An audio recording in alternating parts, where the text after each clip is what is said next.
but the Minister of Home Affairs, Kazembe. So it could be more. Some suspect that it could be 200 million. But let's say that it's let's work with the government figure. The biggest hospital in Zimbabwe, which is Salem Gabe Hospital, has got only one maternity theater that is working.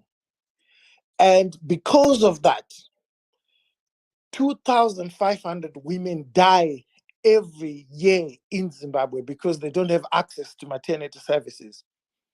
The biggest hospital in the country, where I was actually born myself, only has one maternity theater, which was built by Ian Smith in 1977. If the amount of money that is lost through the smuggling of gold that we saw today, every month, the amount of money that people like Henrietta Rishwaya, Mr. Petit from Kenya, the Macmillans, and so forth, and the ambassador at large, the fake prophet, if what they steal from this economy every month were to be used to build those maternity theaters that I always talk about every day, what they steal in a month can build 4,459 maternity theaters. 4,459 maternity theaters. That's what they steal in a month. And for a very long time, we didn't have a single working maternity theater at Harare Hospital, which is now called Salem Gabe Hospital, until Stanbic Bank intervened and refurbished what was a dilapidated theater and was not working.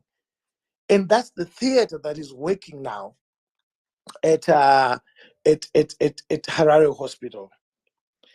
Now, you've heard me say all the public hospitals in Zimbabwe do not have a single working radiotherapy machine. So if you or I or any of our relatives get cancer today, we are going to die because there's no treatment. The government, the president and his ministers and his government directors can jump on a private plane and go and get treatment in another country.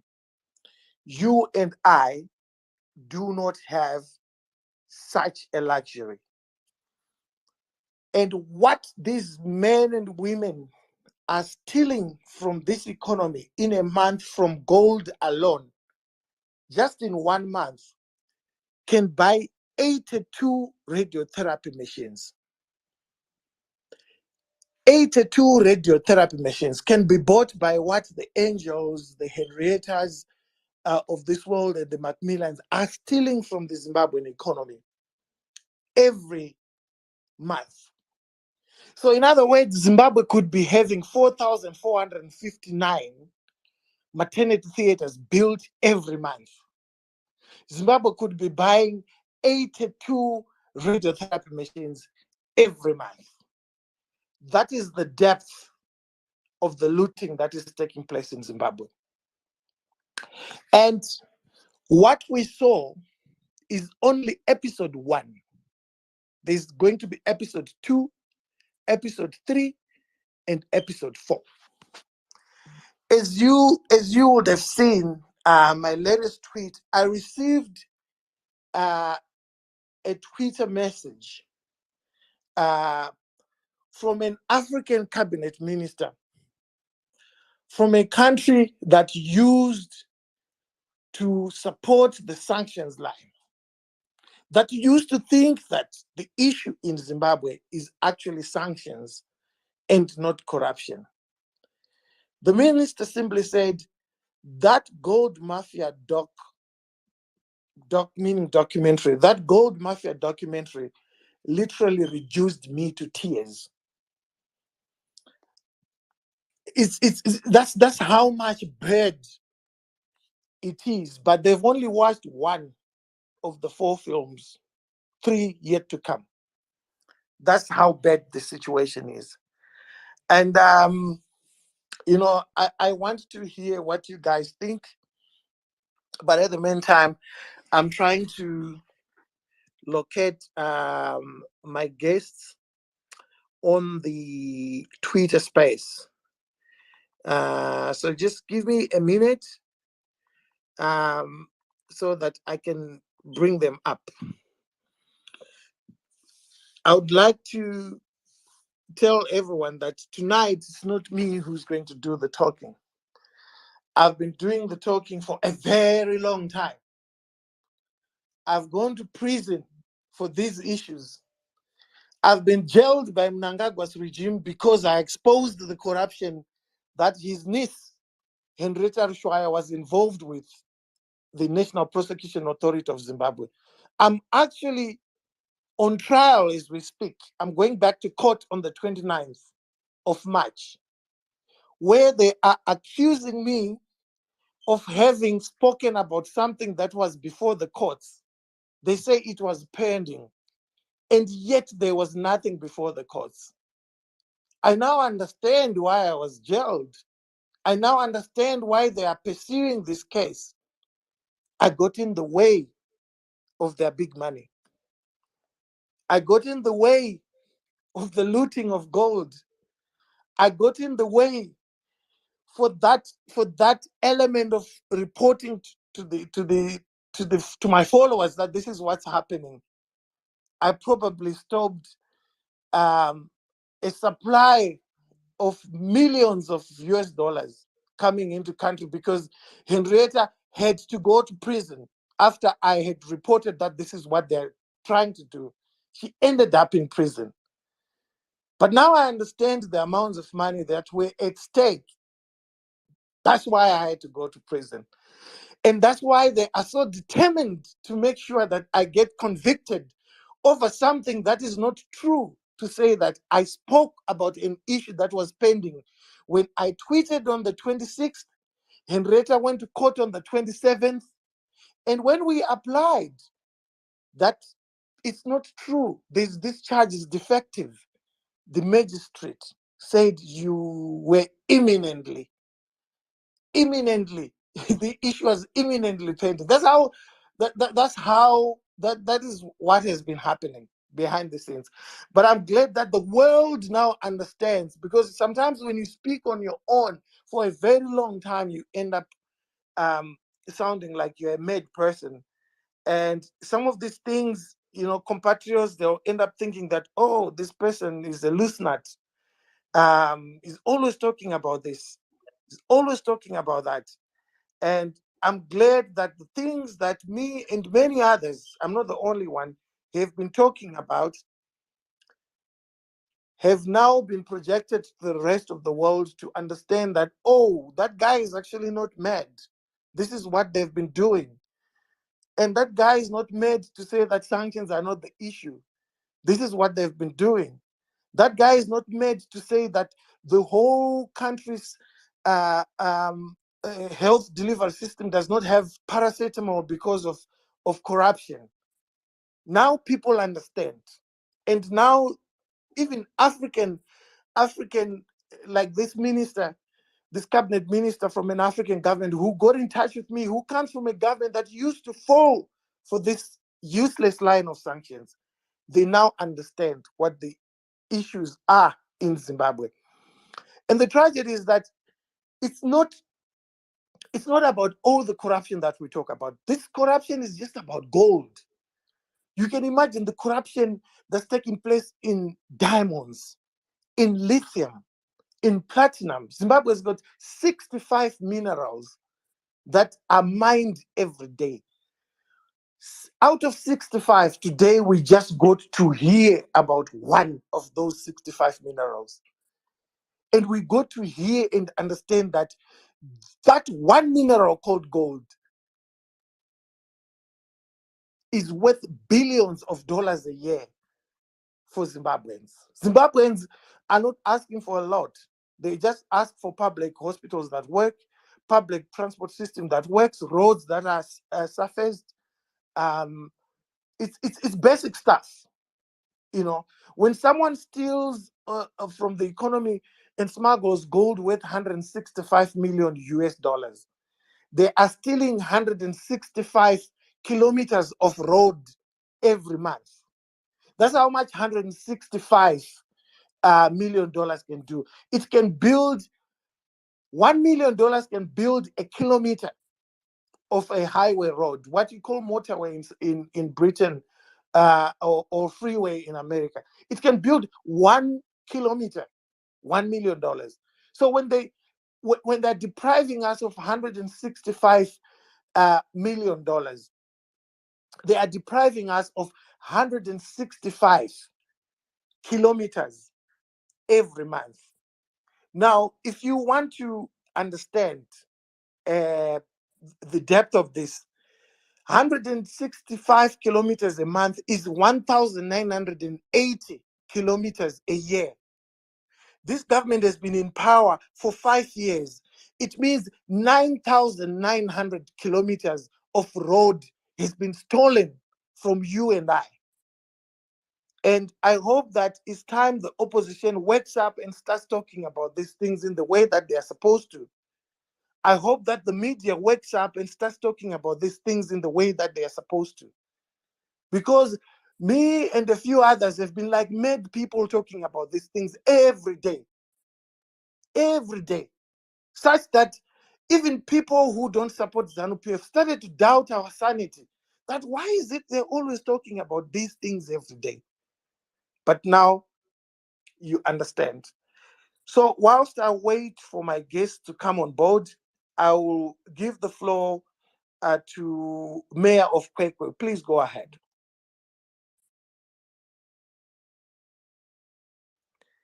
Mayor of Kwekwe, can you hear me?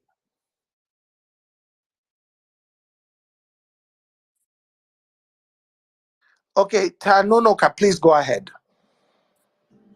Okay, thank you so much, Hopewell. So my name is Akim from Mutare. So I just want to say, Rinemanyanga Riputirwi, the truth will always come out. So goes the Shona adage. So the truth about ZANU-PF corruption and abuse of power. I'm so happy that is finally coming out. So from an opposition point of view, guys, this is at our disposal. We need to use this, mobilize people to vote. Thank you.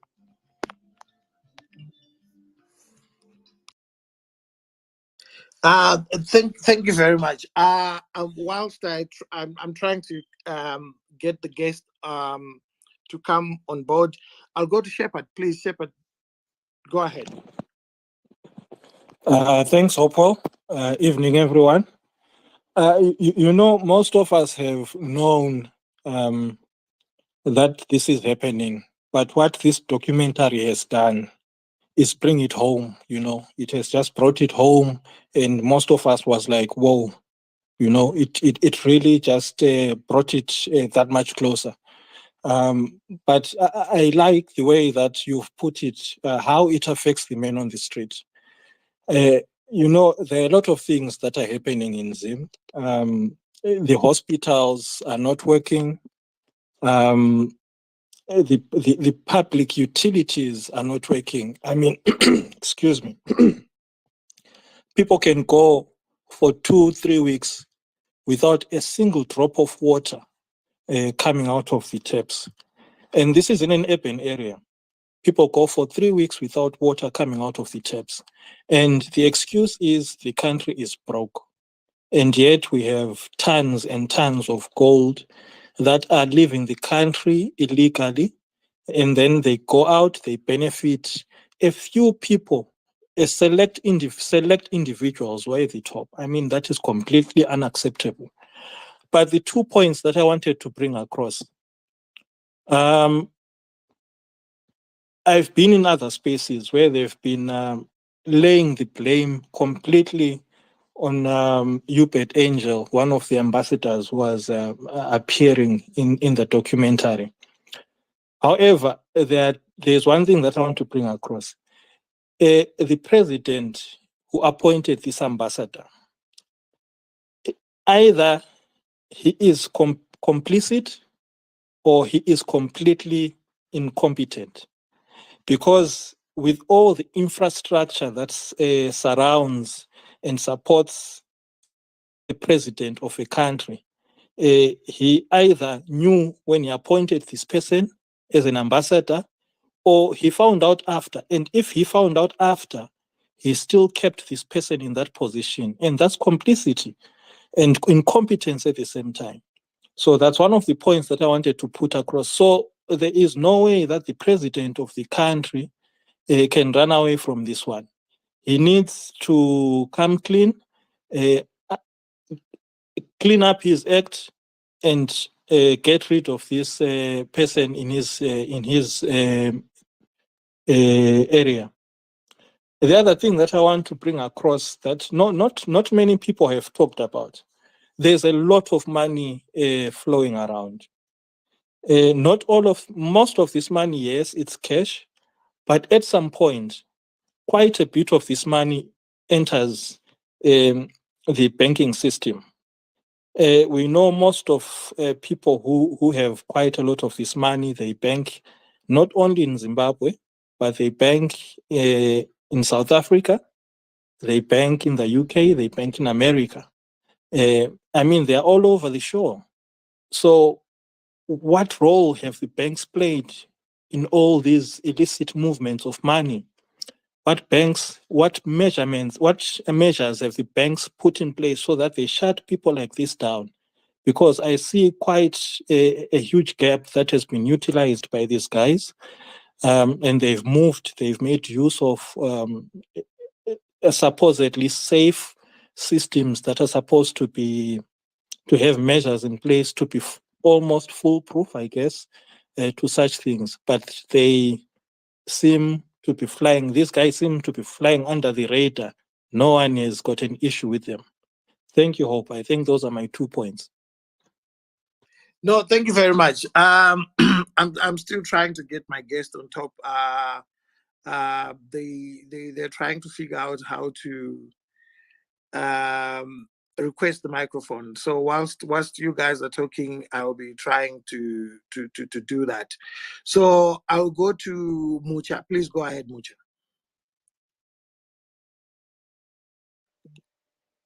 Mucha, can you hear me?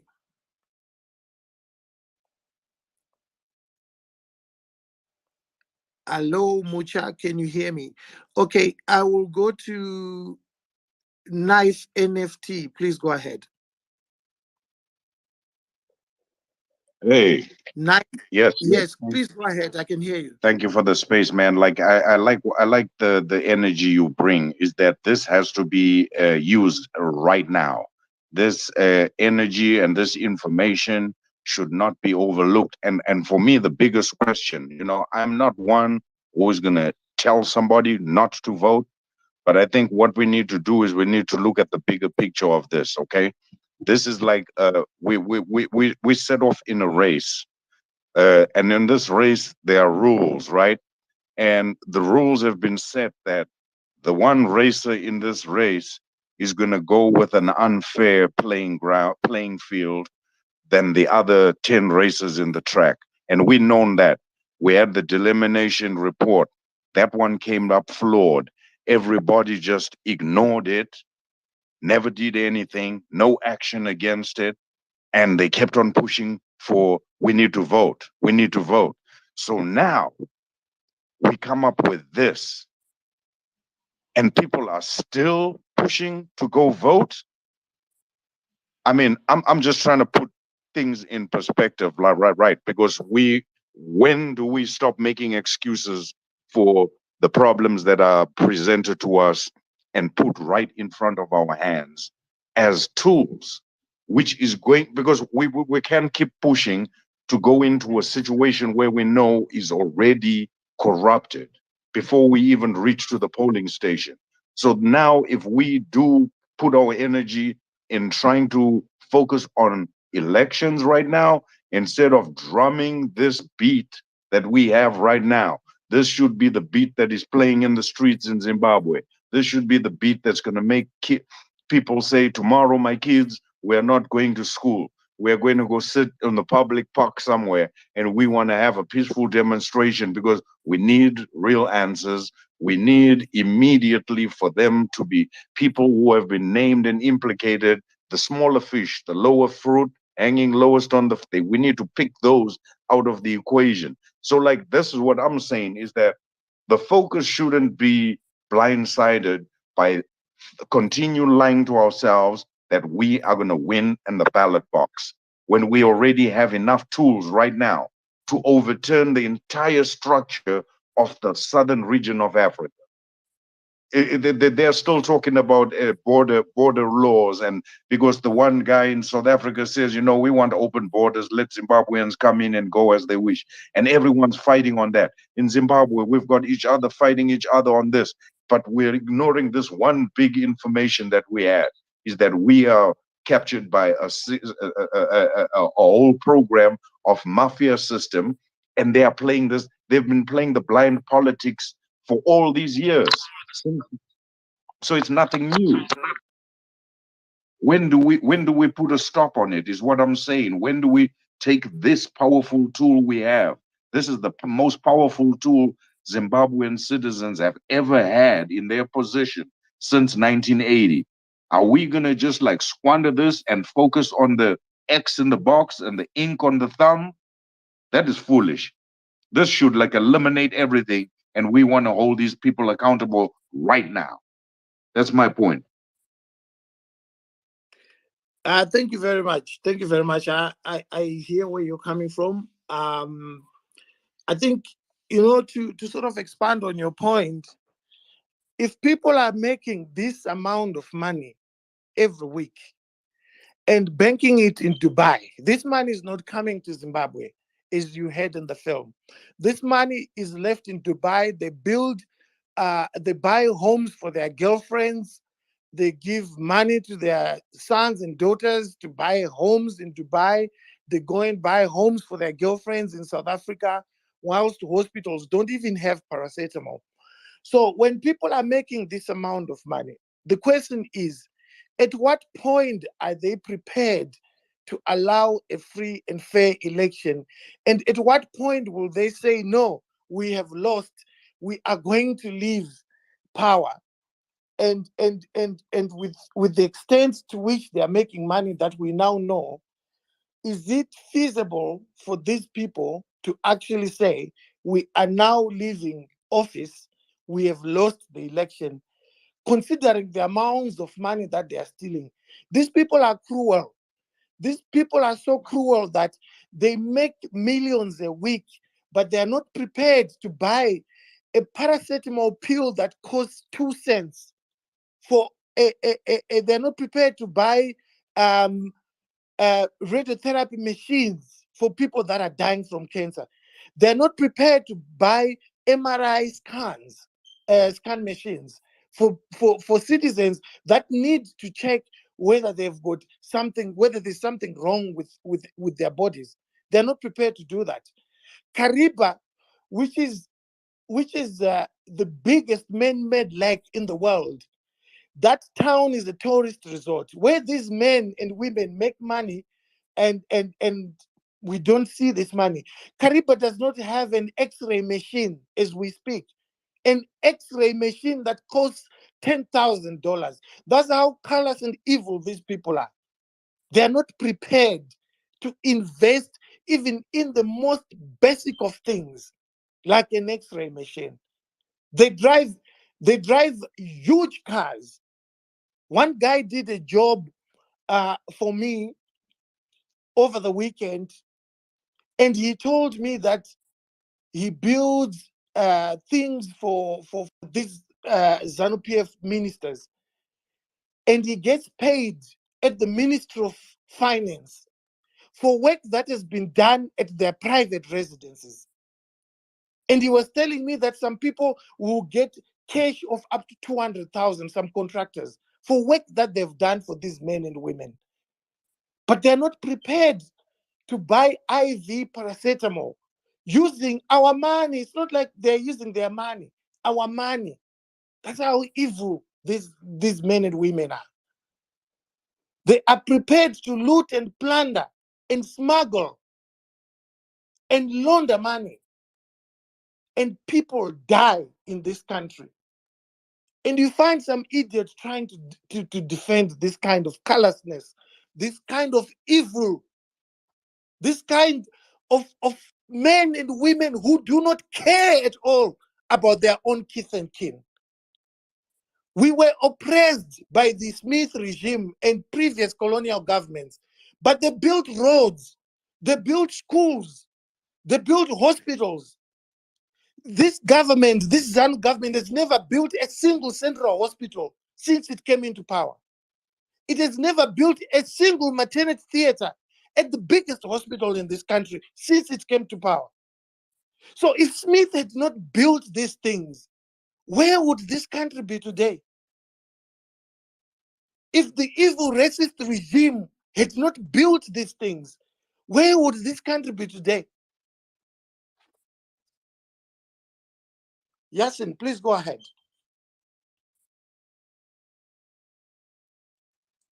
Yasin, can you hear me? Yes, yes, I can hear you. Thank you, Hopewell. I think my contribution is this. Um, we've been aware of the problem. And what the documentary has simply done is put it in our faces, more so than what we had thought before. But in as much as we're expending, a lot of energy um, talking about the problem, the scale, the scope of it, I think the question that has to be answered, or which we need to focus on, is what happens now. The situation, as you rightly pointed out, you've been speaking out on this for years. um, we have the documentary that's come out. We've had information about the $15 billion missing from years ago.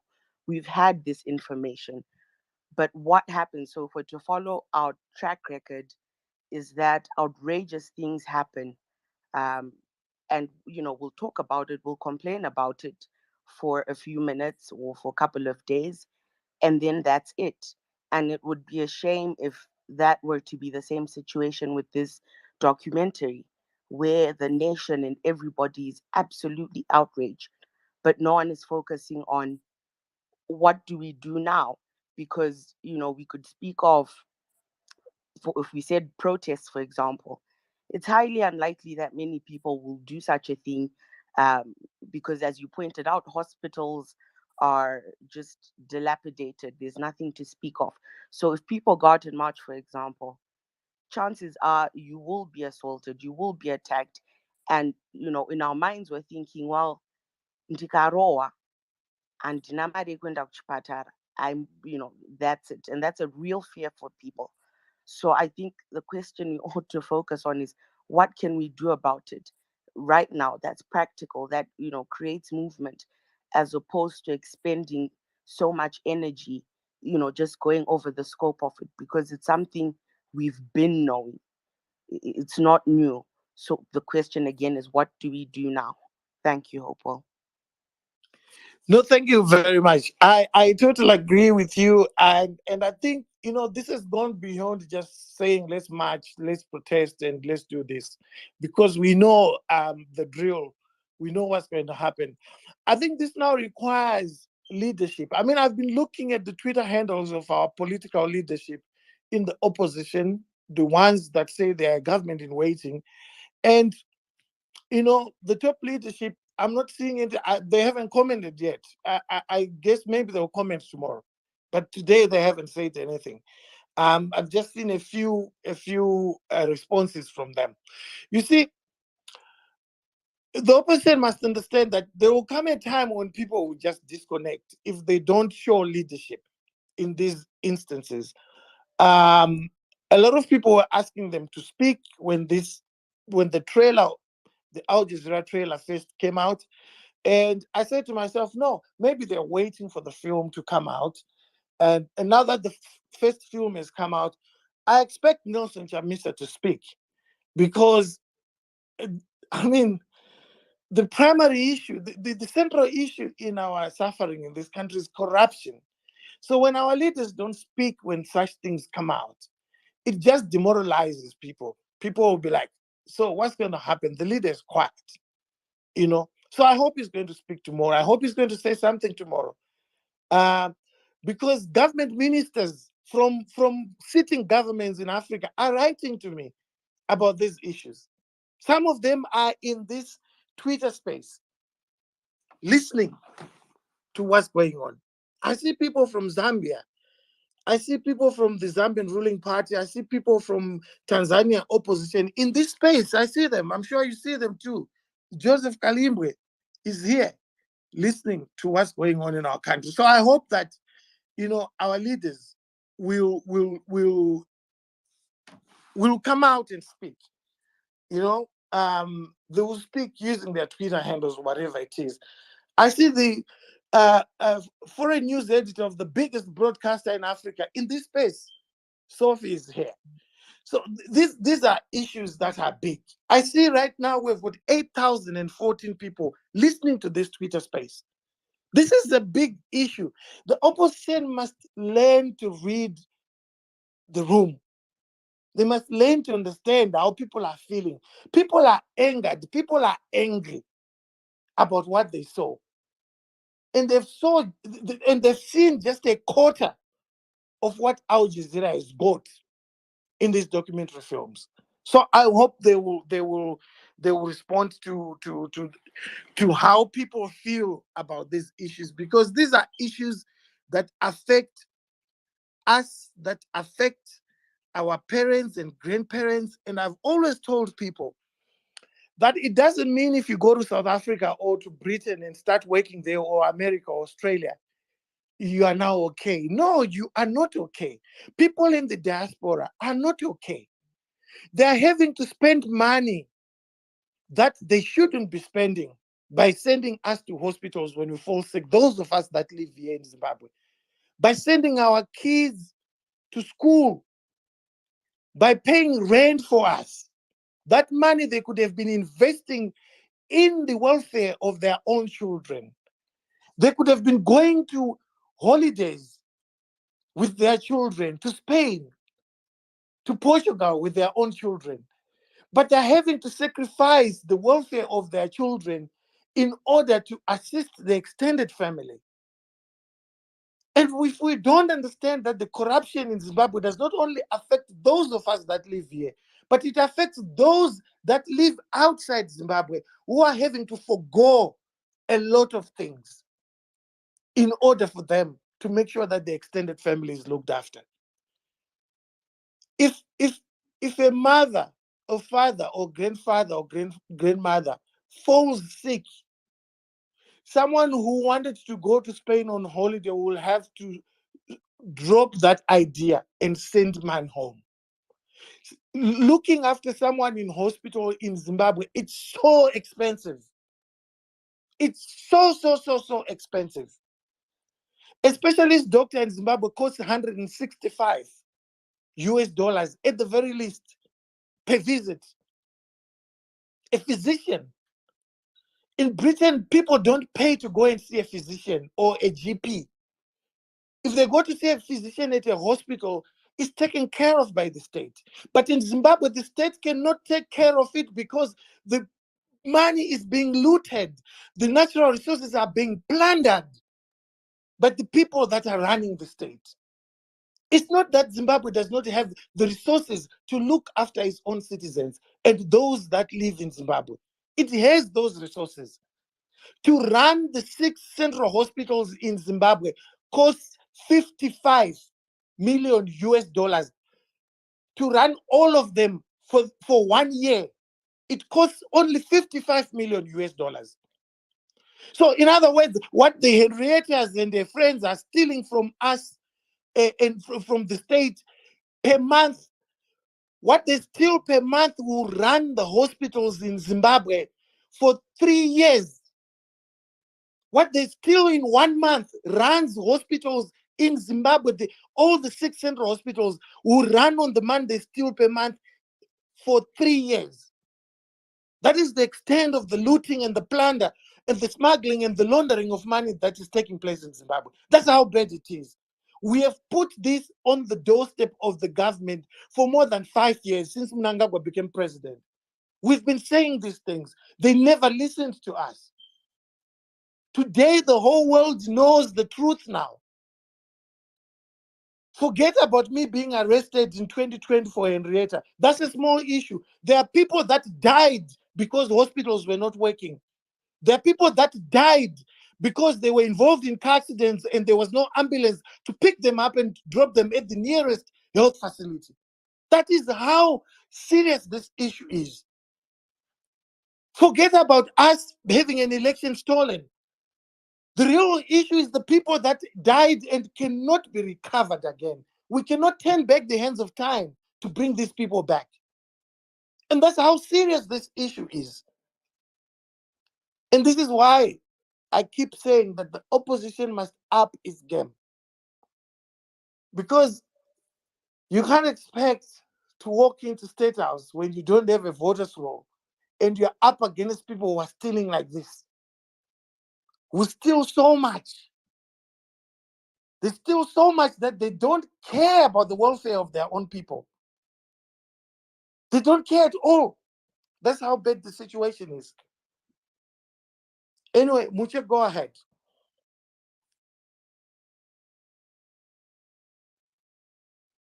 Shepard, please go ahead. Thanks, Hope. You know, it's really sad. It's scary. The amount of money that is simply being looted out of the country. I mean, Zimbabwe is not a big country. In terms of population, it's round about the population of Gauteng.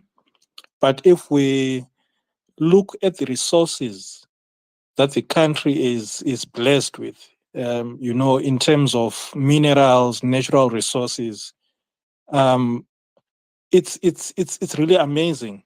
But we have become a country of beggars. We have become a country of poor people, border jumpers, a country of sick people because we can't even access healthcare.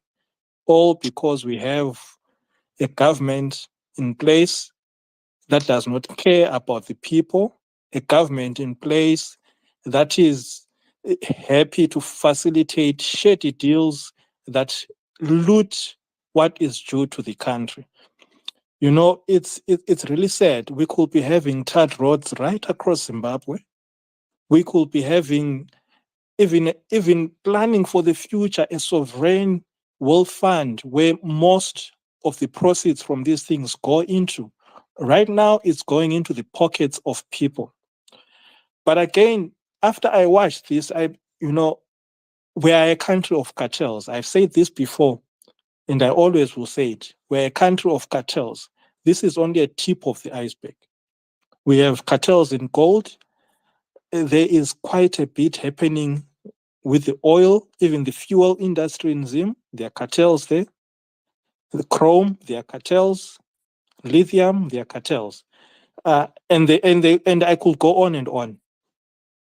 And what all this does is that all this money that is supposed to assist the country to build its infrastructure, to assist the common man and woman on the street to become a better citizen who can be developed and contribute to the country and the continent, all this money is simply going into the pockets of a few individuals.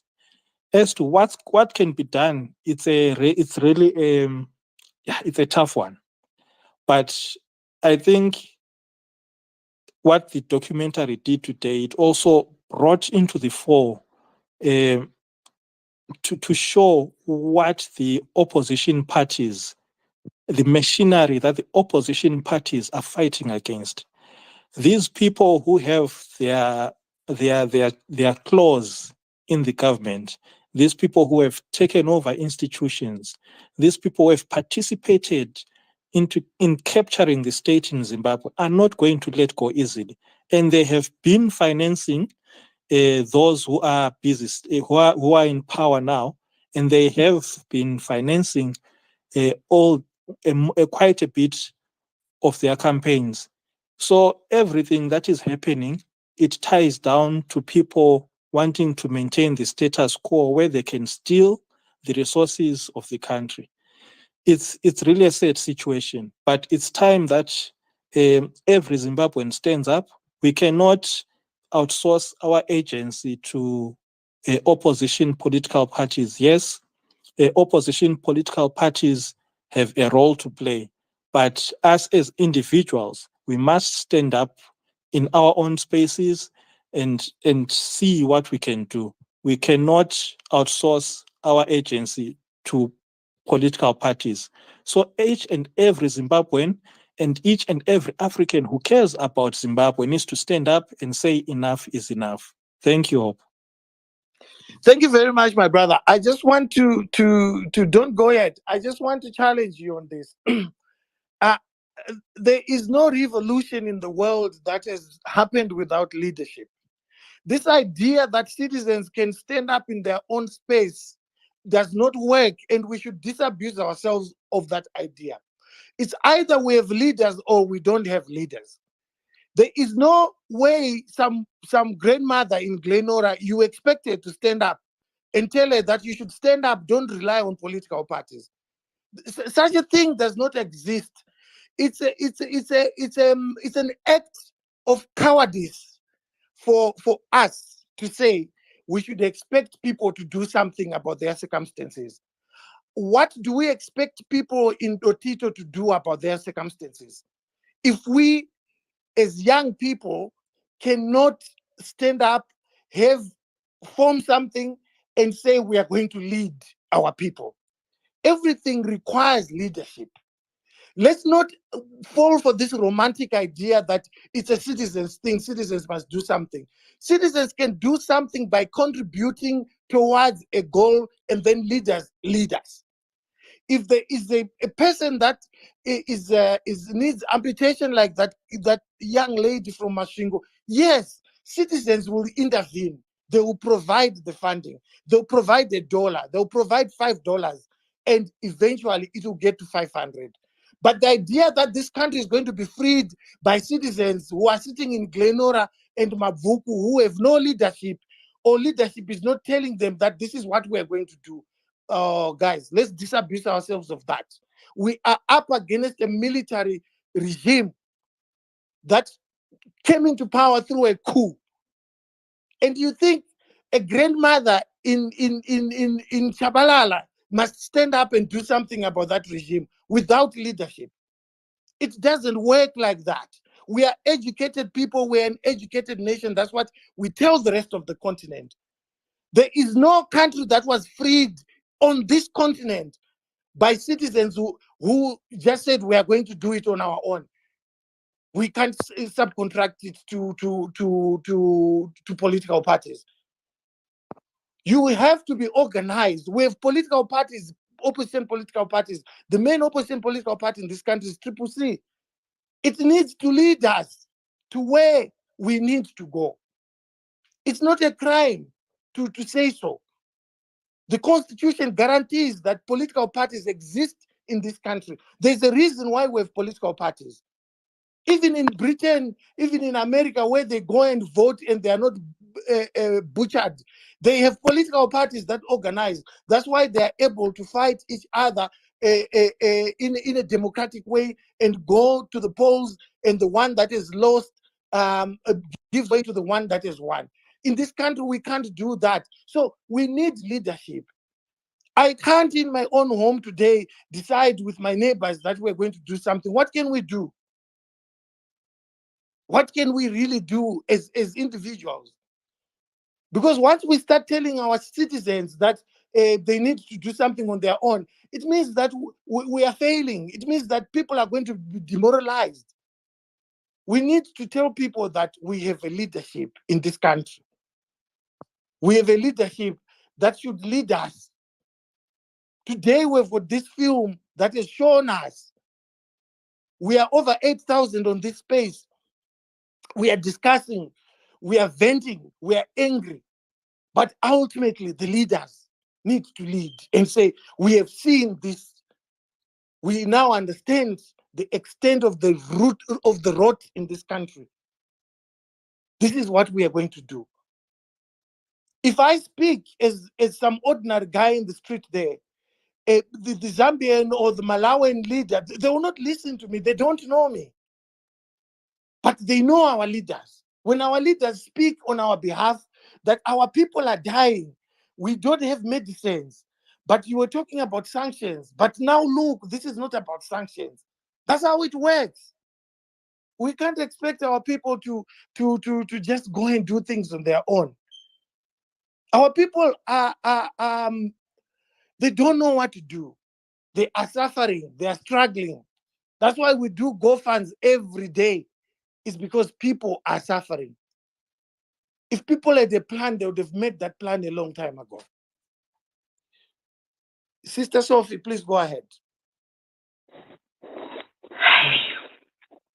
What a heavy night.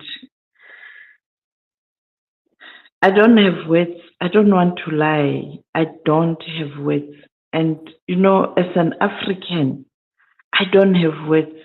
I really don't have words. But I just felt I wanted to join and listen. I don't have words. I don't know what to do. I don't know what to do. This is going to be a big, big story tomorrow. Where do I start? Where do I start? When I sit tomorrow with my team, where do I start? Who am I going to speak to? When my knees are trembling, when my heart is sinking, when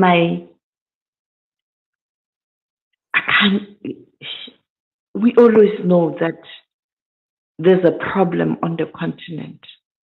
The African Union appointed a team that was charged with the responsibility to investigate the illicit financial flows out of Africa. It reported that 8 years ago that 50 billion US dollar per annum, that's what we lose as a continent. I think that number has tripled. And the leaders on the continent didn't act. They are not acting. But above all, I want to blame other regions and other countries, international community, because they are the ones who are facilitating the financial flows. These big multinational financial institutions where these monies are kept. And I agree, an ordinary African can't do anything. We are helpless as a continent. It is a fact that they acquired the multinational companies and financial institutions because nobody cares about a black child who can't go to school because there are no resources on the continent, who can't have food on the table because there are no resources on the table. But we have all. God took his time in terms of giving whatever he wanted to give to the continent. Look at what's happening in the DRC. Look at what's happening in the CAR. Look what's happening in Darfur, in South Sudan. The level of poverty on the continent. I just wish that tonight the leaders were listening. Even a worse sinner, you can still repent. There's still time. Those who are fingered in these deeds, I hope tonight they will find a way to say we add, we apologize, we are going to do things differently. It is sad. It is very sad. I mean, if I am in South Africa, the South African population is restless because of the pressure from neighboring countries. And Africans now are turning against Africans. The leaders are protected, they have security, their children are living in comfortable houses, some are overseas, and some are busy facilitating dirty deals. Africans are fighting amongst themselves, justifiably so, because they can't survive. They can't survive. They can't survive. The inflation, COVID-19 and the war in Ukraine has worsened the situation. And leaders, but whom? I can say, I want to speak in my own language. Let's follow Lalunalgai. Where is your conscience? The illicit financial flow report is gathering dust at the AU. It's gathering dust at the AU. The WISE panel did its work.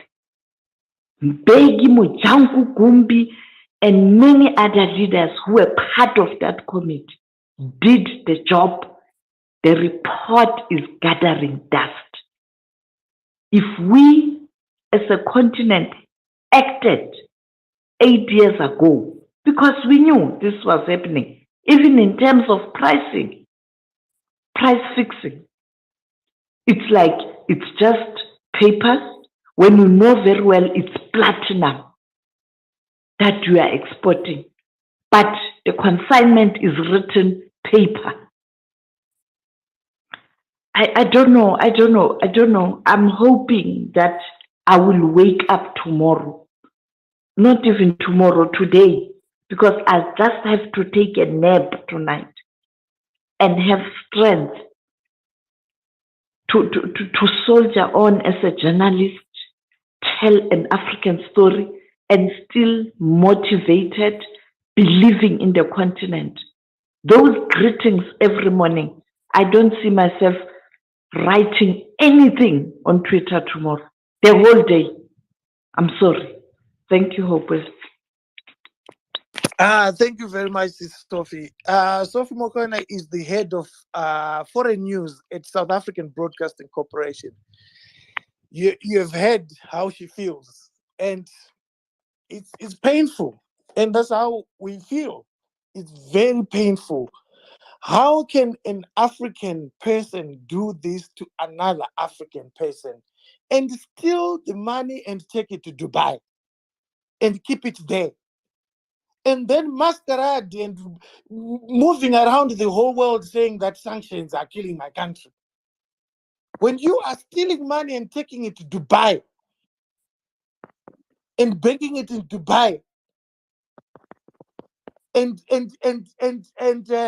your people are dying every day in hospitals because they do not have access to medication. You arrest and jail journalists for exposing corruption. I mean, who does that to his own people? It's painful. I'm trying to bring Alexander James, who is the director and producer of these 4 films.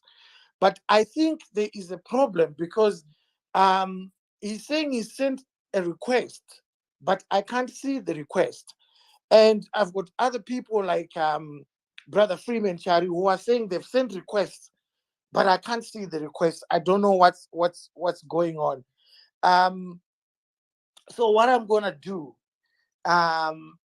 in order to try and see how I can fix this problem, is Jessica, I've sent a co-hosting message to you. Accept it. Can you look for Alexander James for me and see if you can see Freeman Charlie, because he said he has requested the mic, but I can't see them from my end. So if you can look for Alexander James, he says he has sent a request. He is the producer of this Okay. of these documentaries, and the director as well. And if you can see Freeman Chari, see if you can see Freeman Chari, so that we figure out what's going on. In the meantime, I will ask Joseph Kalimbo to go ahead, please. I'm sorry, Hopo, before Joseph comes in, if both of them can exit the space, close out the application completely, and then come back and then like log onto the onto Twitter again, because sometimes it can be network because there's a lot of people, so the facilitation can actually just mingle and be blank. So if both of them, if they can hear me, please exit and then close the Twitter application, then try and come back in and then try and request again. Yeah. Okay, thank you so much, Jessica. And Joseph, please go ahead. Thank you very much, Hopewell. I don't know if you can hear me. I can hear you loud and clear, my brother. Okay, no, thank you very much. This documentary has highlighted everything that has always been said over the past years. We are following it. I was watching it from Zambia, and it's quite disturbing. But this is the politics that happens across the entire African continent. There's been so much hidden things around our politics. In 2019, Al Jazeera released what they called the Fish Road documentary, which highlighted what was happening in Namibia and the Namibian fishing industry. But what we shouldn't set our sights a little bit too far by anticipating that there will be immediate arrests in this documentary that has been released in Zimbabwe. I'm on my way to Binduk from Lusaka right now, and I was with some Zimbabweans a few minutes ago. I'm asking them, guys, have you registered to vote? They are telling me we don't care about politics, and it hurts me. As a Zambian, we've been at the front line to ensure that when we saw our country being driven into a ditch, we went out to vote Edgar Lungu. But the differences that we had were political. We made it very clear to say we wanted our country to be taken back from those whom we believed were looting. And so when I meet Zimbabweans here, when I hear them speak Shona in my country, and I'm trying to interact and find out if they have registered to vote or not, and they say they are not interested in politics, it hurts me. I feel very much concerned because I know the struggle. When people are smuggling gold, people that are pretending to be preachers are talking about individuals being presidents for life. Nobody holds the monopoly to power. Nobody holds the monopoly to wisdom. The political landscape across the entire African continent should be that any person that inspires the generation of their people, any person that inspires the electorates must be given a chance to lead. But it doesn't happen across the African continent because the electoral reforms are not put in place. The electoral commissions are compromised. Those that count the votes are more important than those who go to vote. And we live on a continent where people do things as they please. This documentary has highlighted. People come on social media to attack me. They say these things. They get given 10 US dollars per month to buy data, and then they come and attack and say all sorts of things. Even ZANU-PF officials, they come to attack me. But the reasons why they are doing that is because they want to protect their bread. They want to protect their bread while people are struggling, while individuals in Chitungwiza, for instance, in Harare, in Bulawayo, are struggling. We have the same instances in Zambia, and we've always believed that our country, it's got an opportunity to accommodate the dreams of every single Zambian that lives in this nation. And I believe that also applies to Zimbabwe.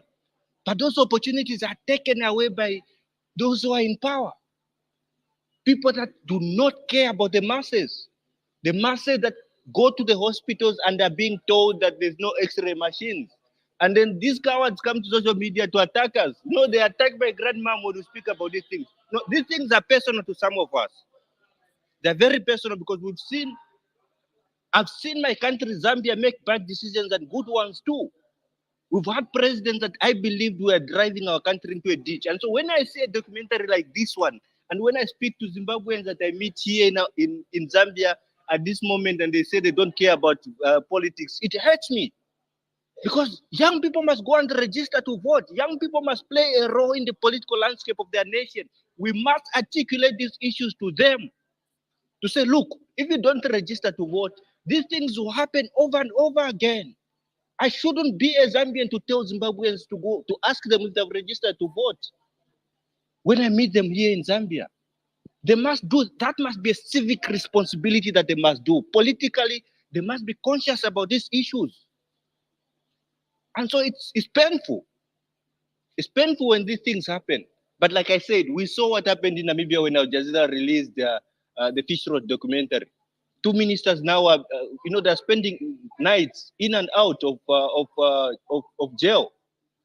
But we can't anticipate that what happened there is immediately going to happen in Zimbabwe. We don't know the political landscape. And so we'll be setting our sights a little bit too far by anticipating that Albert Angel or any other person that is going to appear in these documentaries will be arrested.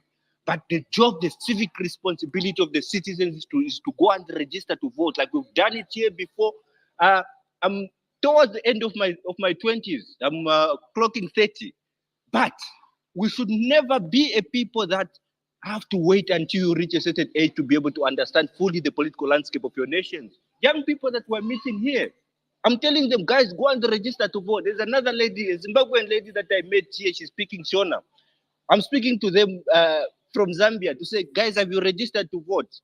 No, we haven't. No, we don't know. We don't know if we're going. People are completely out of context. They don't want to get involved in politics in as much as it affects their lives. The reasons why they are here in Zambia they've got bags and then they're going to say, I presume, in Zimbabwe. The reasons why those things are happening is because they just want to live a better life. But we're a country that accommodates them all, and we're not going to regard these people as foreigners because they are our fellow Africans. But what we want is for them to play a role in ensuring that whether they're in Kariba, whether they're in Chirundu or whether they're in Harare, they must live better lives. And these things also, they happen not just in Zimbabwe, but even in the DRC, in the Central African Republic, as Sophie was saying. It's an African problem that we must be able to discuss collectively. And young people, old people, middle-aged people, you must play a role in ensuring that you get involved in the political landscapes of your nation. Go and register to vote if that should be done. Ensure that you call your family members, let them understand if you're a breadwinner to say you are not going to be able to provide for everyone if they don't want to play a role in ensuring that the political environment is conducive for them to go and register to vote. And once the registration has been done, no one should be a breadwinner in a family of 40. There should be more than one breadwinner so that a family grows. And when a family grows, the whole nation will succeed. We did that in Zambia. We've elected a man that is right in his conscience at the State House and is helping our country move forward. We have challenges at the moment, but we are forever inspired by the fact that we've got a conscious man at the State House, at the Zambian State House, who is leading our country from A to B, where B is a better place. And we want that to happen across the entire African continent. Thank you. That is my submission. Thank you very much, my brother Joseph. The call to register to vote that you've just made there, I can never overemphasize it. It's so important. It's so easy for ZANU PF or any other political party to rig an election if people don't go and register to vote and don't turn out in huge numbers, is what happened in Zambia.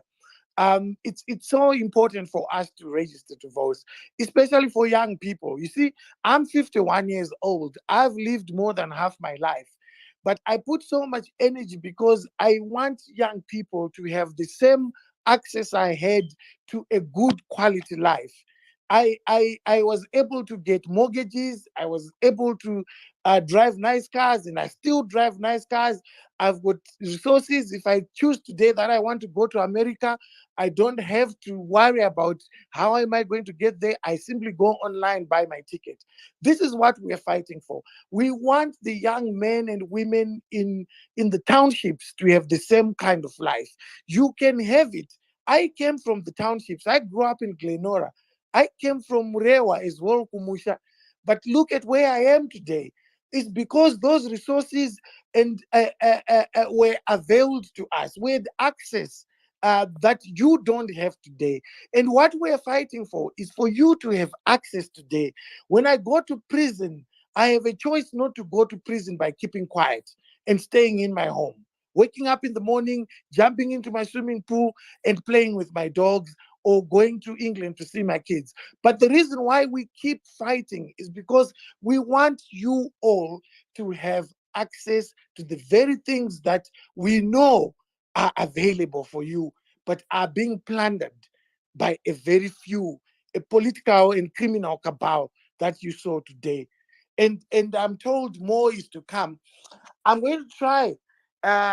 Hopefully, that will be able to bring Alexander James, the director and producer of this documentary series. If we are not able, he keeps telling me that he can hear us. When Jessica was talking, he told me that he can hear Jessica. He did what Jessica asked him to do, but we still can't see him. He's not alone. Farai Mugu, my other panelist, I can't see him. He says he's in the space, but I can't see him. So if we by the end of the um space, if we're not able to bring them on, don't worry, we'll have another space tomorrow. It's Friday. We'll do it much earlier, say around 7, and we can get them. But I hope that we will be able to get these guys on. Jessica, please go ahead. Okay, thanks. Hopewell, can you hear me? Yes, I can hear you loud and All clear. right. Okay, great. So my contribution is actually going to be rather short. But for me, while we are trying to focus on the immediate, that is the gold issue that happened, for me, the biggest red flag was the recommissioning of Anjin. So for everybody that is on the space, when we get off, please just type Anjin, Anjin, and I'm sure Hopewell you know about Anjin.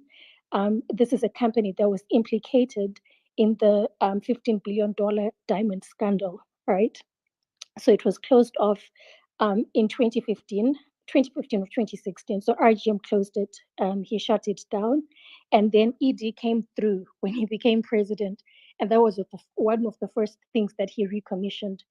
And if you actually go through the articles from different papers, they actually were saying that it was unclear how and why Anjin was brought back, especially when it was implicated in the 15 billion, not $15, 15,000, 1,500, or 15 million, but it was brought back, and there was a ceremony that was held, and ED himself recommissioned that Anjin. So the diamonds came and they left. So I feel like Hopewell is right. The resources, they are there, but they don't benefit anyone.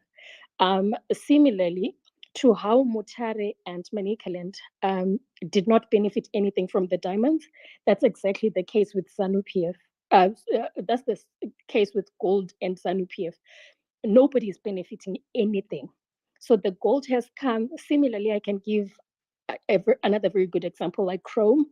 Kunana lala pansi. The mafia comes, it takes, it enjoys, and then it comes back and it sells propaganda.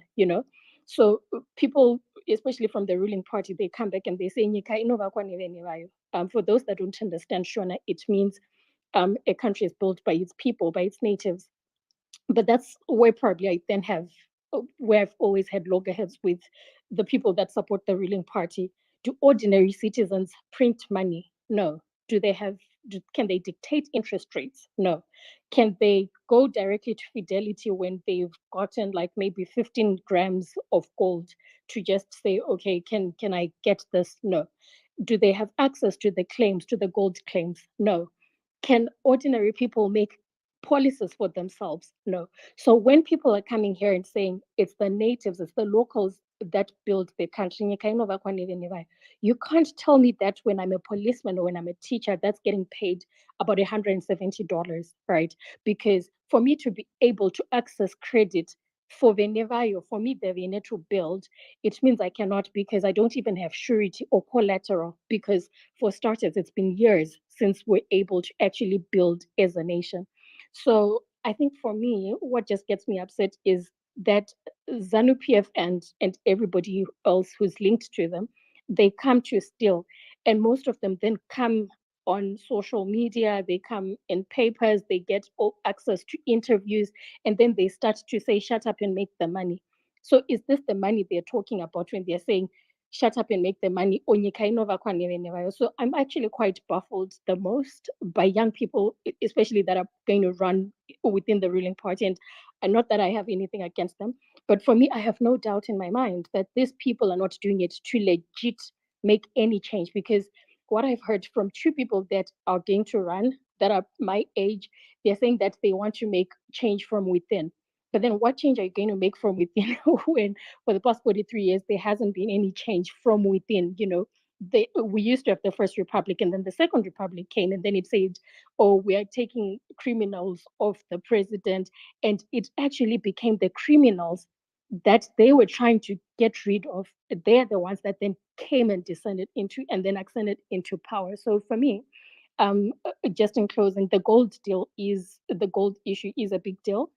But we've also heard, and this anybody from the Midlands province knows, the Owen Mudas, the Mnangagwas, they control the gold belt. Politicians, especially in the ruling party, they control the entire Midlands. Shurugwi, I can give you all the names of the places in Midlands that I know. Shisharane, Kunana Super, there's so many places. And for me, I mean, when politicians are coming to control those things, as a numbers person, I'll just come and say, just in closing, that Hubert Angel is one person, guys. He is one person. And we're roughly a population of about 16.75 million, right? Which is probably like 17 million. And large gold mining happens in at least all the 5 regions in the country. So I am very, very confused that if one person can facilitate that much amount of gold smuggling, and we know about the Scott Sakopanyas, we know about what Hopewell has tweeted, and the people that have been implicated here and there in gold issues, right? And we're talking about less than 10. And then how many runners are in Bindura? How many runners in Chegutu? How many runners in Shavani? How many runners in Kwekwe? In so many places. And these are gold runners. And then how many are diamond? How many do platinum? How many do crow? So at a larger scale, I could personally, and I can back this up if I have to, I personally do not think that we lose just approximately 170 million, like what Hopewell is saying. And that I know he's saying from a point of fact, but I personally think that it's much more than that. It's way more, because here we're just talking about the UAE. Now think of the gold that goes to Russia, to China, to South Africa, to Namibia, to Congo, to all these places where people can actually facilitate it without having papers, jets flying in and out. So 170 million that was said per month could potentially be what people assume to think in probably one country or in probably 2 or 3 countries. But I am positive that there's obviously Mozambique, there's Malawi, there's Congo, where we hear that, there are so many strips of planes that come in and out. So it could be much, much at a grand scale. And this is just gold. Now imagine like what Hopewell is saying with the diamonds, with every other mineral that we have in them. So for me, this is heartbreaking. I think I almost broke down into tears when I went through the documentary. I think it's just an unfair thing, and the whole sanctions nonsense. The biggest sanction that we have, for the record, and this you can put it on record, the biggest sanction we have is ZANU-PF. The biggest sanction that we have is the government of Zimbabwe. And for me, that is so heartbreaking that it's actually the Venevayo crew that are stealing. And then they come to us and they say nurses for ED, journalists for ED, teachers for ED. What for ED when you're stealing from us? So yeah, so I think that's my contribution. Thank you so much, Hope, for this wonderful space. No, thank you very much, Jessica, for that. Susan, please go ahead. Okay. Good evening. Thank you for giving me this opportunity. Yeah, I've been watching this documentary. It's been a very hard day for me because, I think there was some, stuff you, my brother Hopewell, we did kind of like try to tell us last year. And now, right now, us having this documentary is a huge confirmation of everything. It's like I was so dizzy just to watch that documentary alone today. I feel so dizzy. I was so angry. Just like I felt so angry at myself, like, what on earth are we doing as Zimbabweans, really? Under ZANU-PF for 40 something years, the looting continues. And this kind of looting, which is happening at the moment, I think is the worst looting ever I've seen in my whole entire life.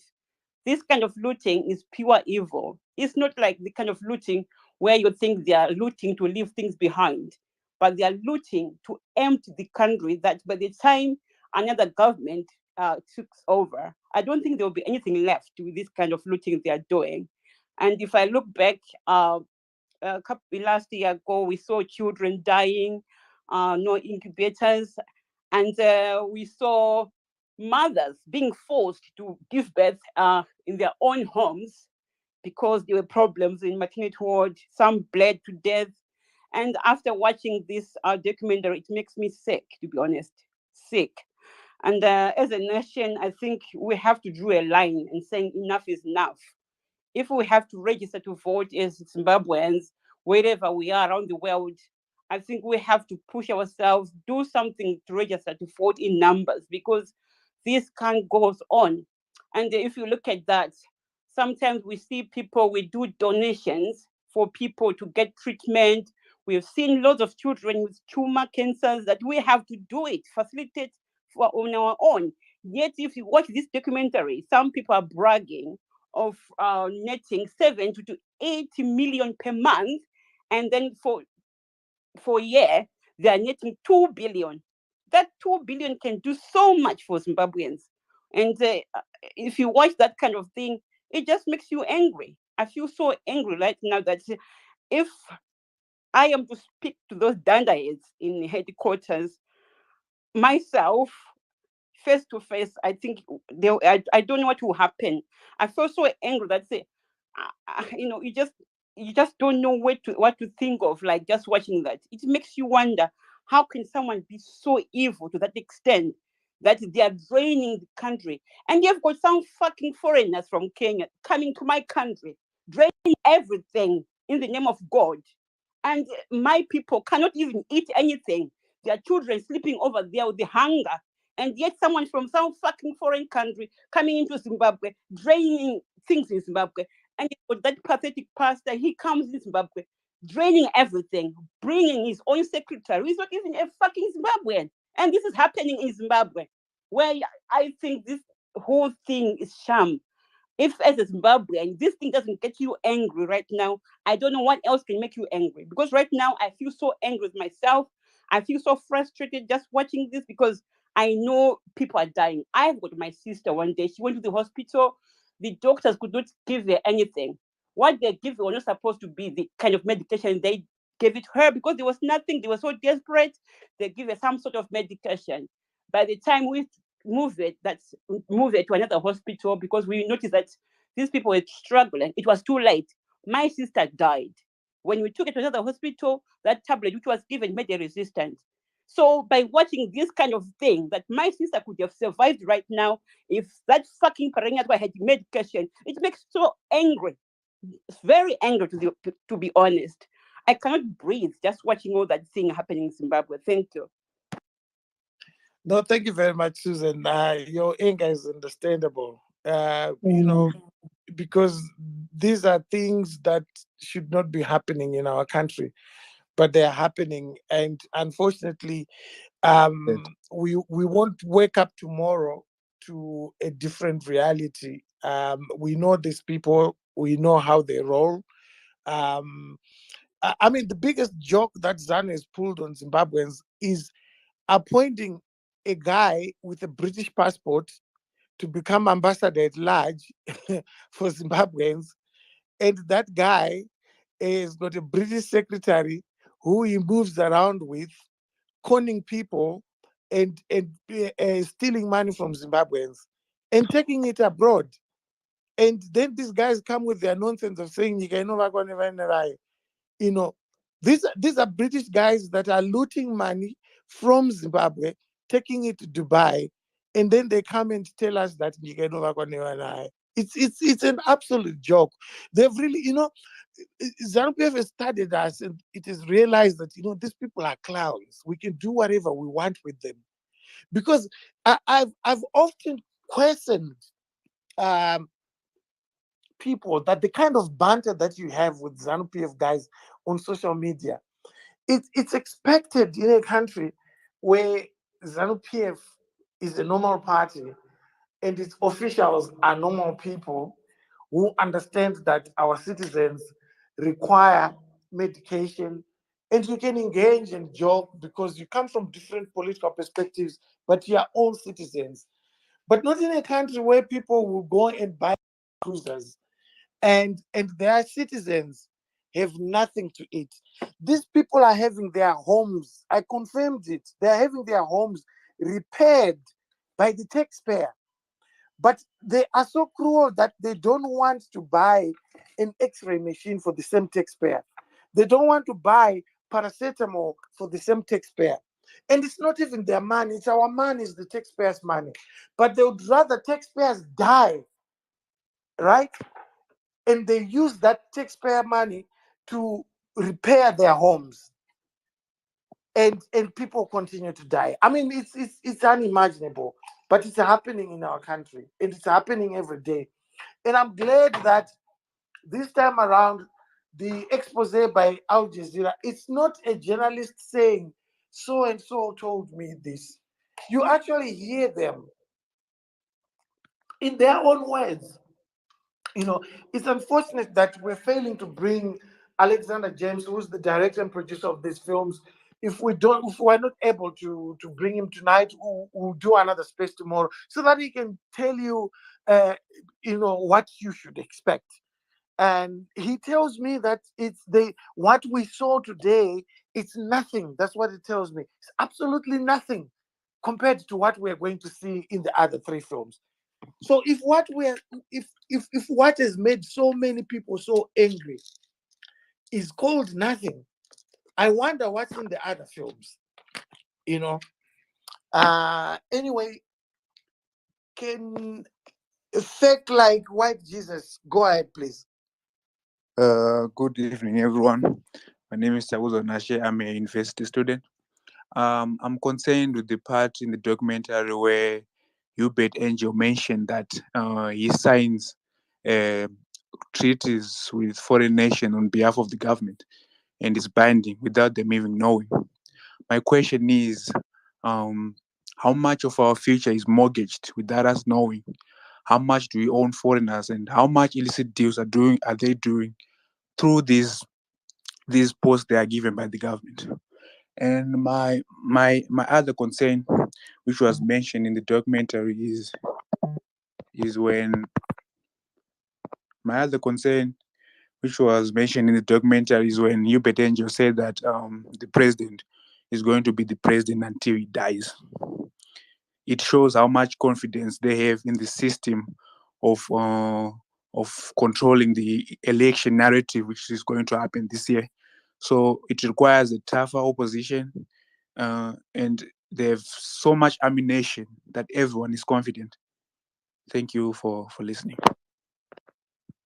No, thank you very much. And I feel sorry for you because as a young person, if you are at university in Zimbabwe, you are going through one of the most horrendous times, um, and you don't have the books that you require. You don't get the food, the decent food that is expected of an institution like, for instance, the University of Zimbabwe. You don't have the quality internet services that will assist you to compete with other students in other countries. You are starting from a base where everything is not working for you. Most of your fellow students are homeless. They are having to squat at university with other students. It's terrible. So these things affect everyone in so many different ways. And if we don't understand that this is not just about one person, this is not just about one person. This is about a whole country that has been subjected to not only tyrannical rule, but to one of the most worst corrupt cabals ever to live in Africa. You know, I've lived and worked in Nigeria, which used to be famed as one of the most corrupt countries in Africa. I have never seen anything like what's happening in Zimbabwe and Nigeria. I've never seen a governor in Nigeria failing to provide medication in hospitals. Even under Mobutu Sese Seko, one of the most worst kleptocratic rulers, it never got as worse as it is in Zimbabwe. And you know, to imagine that this is a country which used to boast of the highest literacy rate, and most of its citizens go around the world being CEOs of these big companies. Right now, MTN is a Zimbabwean, Vodacom is a Zimbabwean, if you vice president of Google is a Zimbabwean. But look at the country. It's trash. We've been trashed. A country where Parenyatwa Hospital has not been functioning for over 9 months. And all it needs is a hospital to function properly without any shortages is 12 million US dollars. Money that they make in 3 days. It's unbelievable. Mkomana Chenakira, please go ahead. Hopewell, thank you so much for the work. I think quite often we just don't credit you with the work that you've done in this struggle. And it's heart-rending just listening and watching. And when you say there's worse to come, I think all we can do is perhaps wait and watch, but the awakening has been done. And we were quite curious with regards to why there was a delay. But there it is, we have it. It doesn't look censored from that perspective. Maybe at the tail end, where we pick up people, I guess, with rights to respond. And so we saw that at the end of that expose. But I just want to focus, you know, on the word in times like these when you don't know what to do. I think Sophie expressed the fact that you get exhausted, if not angry, about what's going on in Africa. And the word says in Luke 7, verse 30 and 31, how can I account for the people of this generation? They are like spoiled children complaining to their parents. We wanted to skip rope and you were always too tired. We wanted to talk, but you were always too busy. And if the truth be told, we've been too busy chasing our businesses or chasing whatever it is we're chasing in the diaspora or wherever else we are. And we've just been too busy to talk about things. And I think such a documentary then leads us to paint scenarios. I think what's happened has happened. And I think what becomes important is those who are thought leaders, those who are people like yourselves who stuck their necks out and made decisions to actually, you know, take a stand, you know, for what is right or what we call righteousness. I think it's time to reflect. It doesn't require, I see there, 7,000 of us still online. And it's to exchange views. And I know a lot of Zimbabweans just are tired of talk shops and we want action. But I think it's important that we don't just leap into action. We've got to really be strategic. We've got to be prayerful. And why do I say that? Because it's a military regime. It's a machinery. It's panofiwa, you know, and people have got to be prepared to die. This is another revolution. And it's a revolution that is going to take place within the party. I think there are dynamics within the ruling party itself, because I cannot imagine that there are people who are genuine patriots who sacrifice their lives, their children, or their parents died in the struggle for this nonsense that we are seeing. So I think within the party itself, we should expect something, to happen. And then further still, we expect those who are custodians of this whole debacle to actually stand and protect it and, want to paper over it. I mean, the cracks are so huge. I'm not sure how you actually put paper over this. It also speaks, I think, about the government itself and the state machinery, that indeed, if this is ignorance of the parties that you are dealing with, when you make appointments such as ambassadors at large or whatever those titles might be, what vetting process is taking place to allow such shenanigans? And then, we expect to also see that there are consequences. And I mean, even people within the army, kanaiva notumwa kuti varove, mapurisa, masoja. I think it's time to rethink. And so the state institutions themselves, our court systems, the ZEC, I mean, allowing an election then to carry on with this sort of shenanigans going on, I think is diabolical. And, we ask, what do we do? And I think as citizens, Hopewell, the issue is there, my brother. Yekuti, nature abhors a vacuum.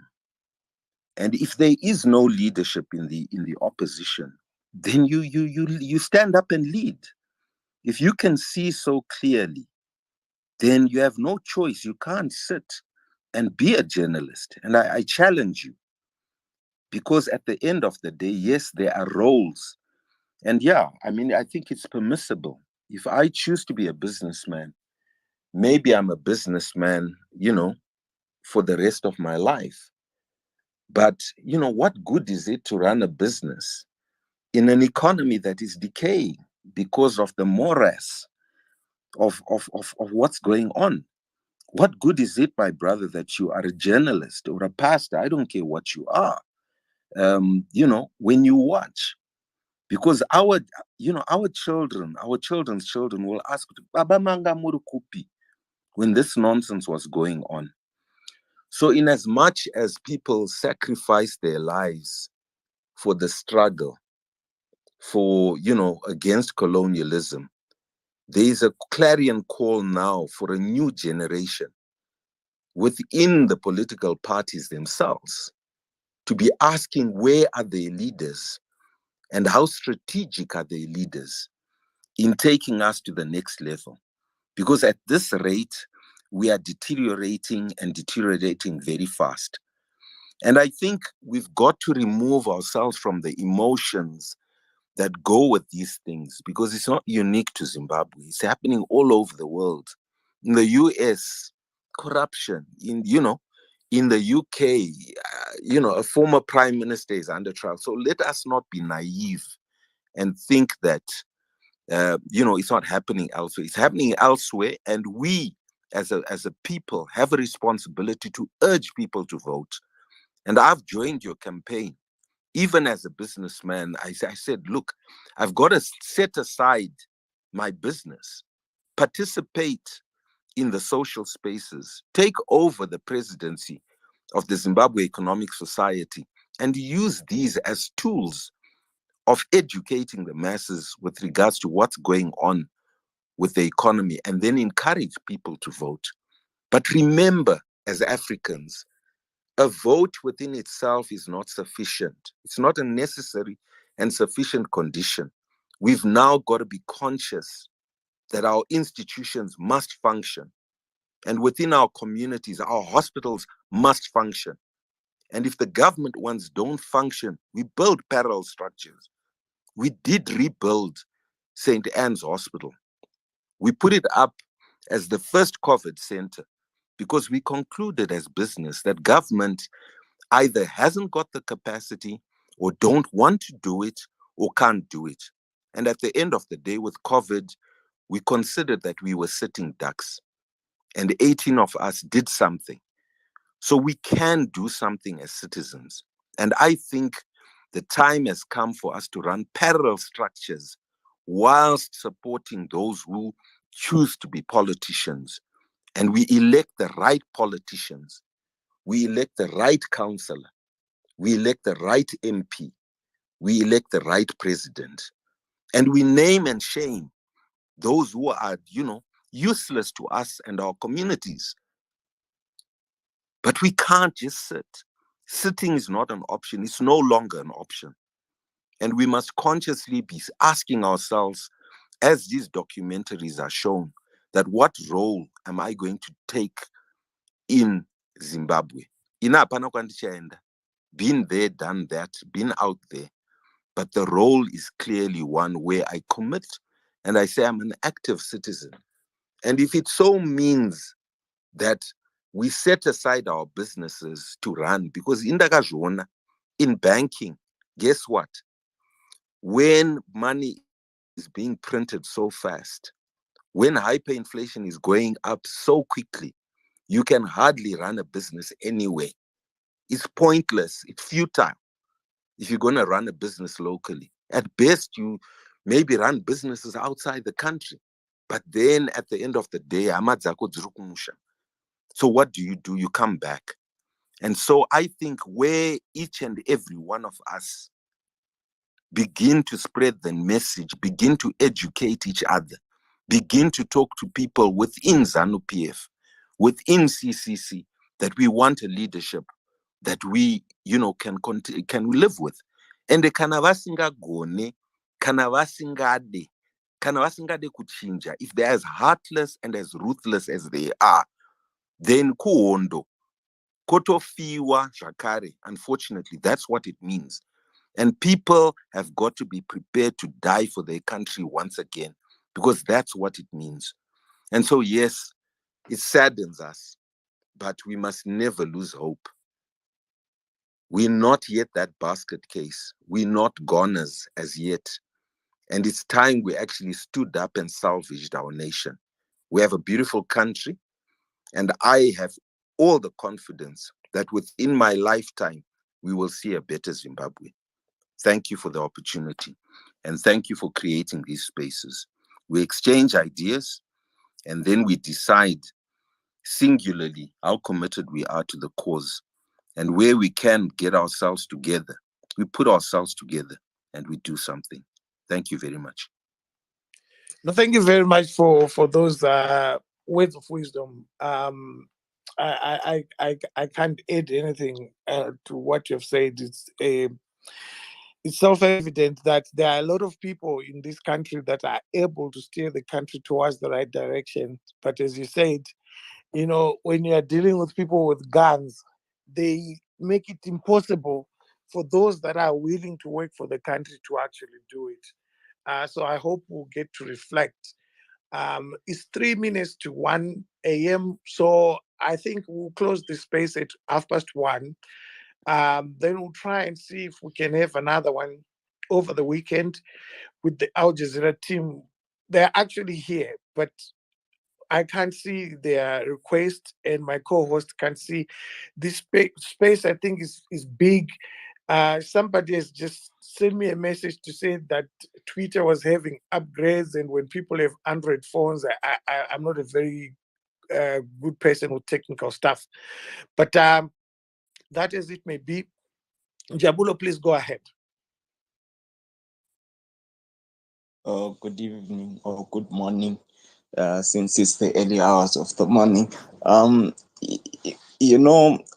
of the things I like what you have just raised in terms of we need a purposeful leadership that will seize the moment, because I feel that there is a need for Zimbabweans to rise up. I'm here, I'm in SA, we've seen load shedding affecting businesses and stuff like that, and we saw EFF taking it upon themselves to take it to the streets, and it has put the ANC government in so much pressure that they need to respond to the pressure that they are being given by the opposition. And I feel there is that gap that we need in Zimbabwe for people to rise up. I'll give you an example without us even having to go through looking at without me commenting much on the documentary. We got to a Bulawayo City Council. You look at it, in some time back, Bulawayo City Council offices were shut down. ZESA cut off power from the Bulawayo City Council. I think it's almost now more than 7 or 8 years back. And when they did that, the Bulawayo City Council went and bought a big generator that could just power them. So every day they buy diesel to run that generator to power their multi-story building. It's running, it's doing the lifts, it's doing everything. It's running almost 24 hours of the day, and they continuously make sure it's maintained. But you've seen when you look at Bulawayo, it runs for 2-3 days, 4 days without water, and they will give you an excuse to say, you know what, ZESA, because of load shedding, we cannot pump enough water to have the citizens to give people water at the end of the day. But they were able to buy themselves a huge generator that's running. And you have people that live in that city on a daily basis. We have cholera scares running in Zimbabwe, that we are failing to have a government or a council that is able to rise up and buy a generator to substitute in the time of load shedding. And we have citizens, hospitals running for days without water. We have hospitals running for hours without electricity. And we as the citizens, we have become so complacent and so content and so acceptive with such levels of treatment. You look at this documentary, how much is being siphoned out of Zimbabwe on a daily basis. We have a guy who flies, he tells you 2 months, I've been to Dubai 13 times. In that documentary, he has flown to Dubai 13 times. How much is being smuggled out within those 13 times when he's taking those trips? So I think we need. I turned you at 3 minutes. If you have one more minute. Okay, sorry. Okay, let me try. So I feel we need, as the Zimbabweans, we need to rise up, and we need to take it upon ourselves to start asking the necessary questions, and being angry enough to stand up and start knocking at the doors and demand what is rightfully ours. We cannot have a system running for 5 years doing this to us. Imagine how much we have lost in 5 years, and the level of poverty in Zimbabwe being displayed, people living for days without water, yet we have a government which is smuggling millions a week, hundreds of millions a week. So there is a need for us to rise up, and I feel we need leaders that are going to lead us, that are going to speak to the Zimbabwean children to rise up and demand what is rightfully ours. Thank you so much, Koma Hope and my brother Ziso. No, thank you very much. Thank you very much for those remarks. And I think it's important. The points that you raised are very important. The quality of leadership matters. I think it's also important for Zimbabweans to start understanding that the leaders that we elect, we get what we deserve. If we elect useless people, we get a useless service.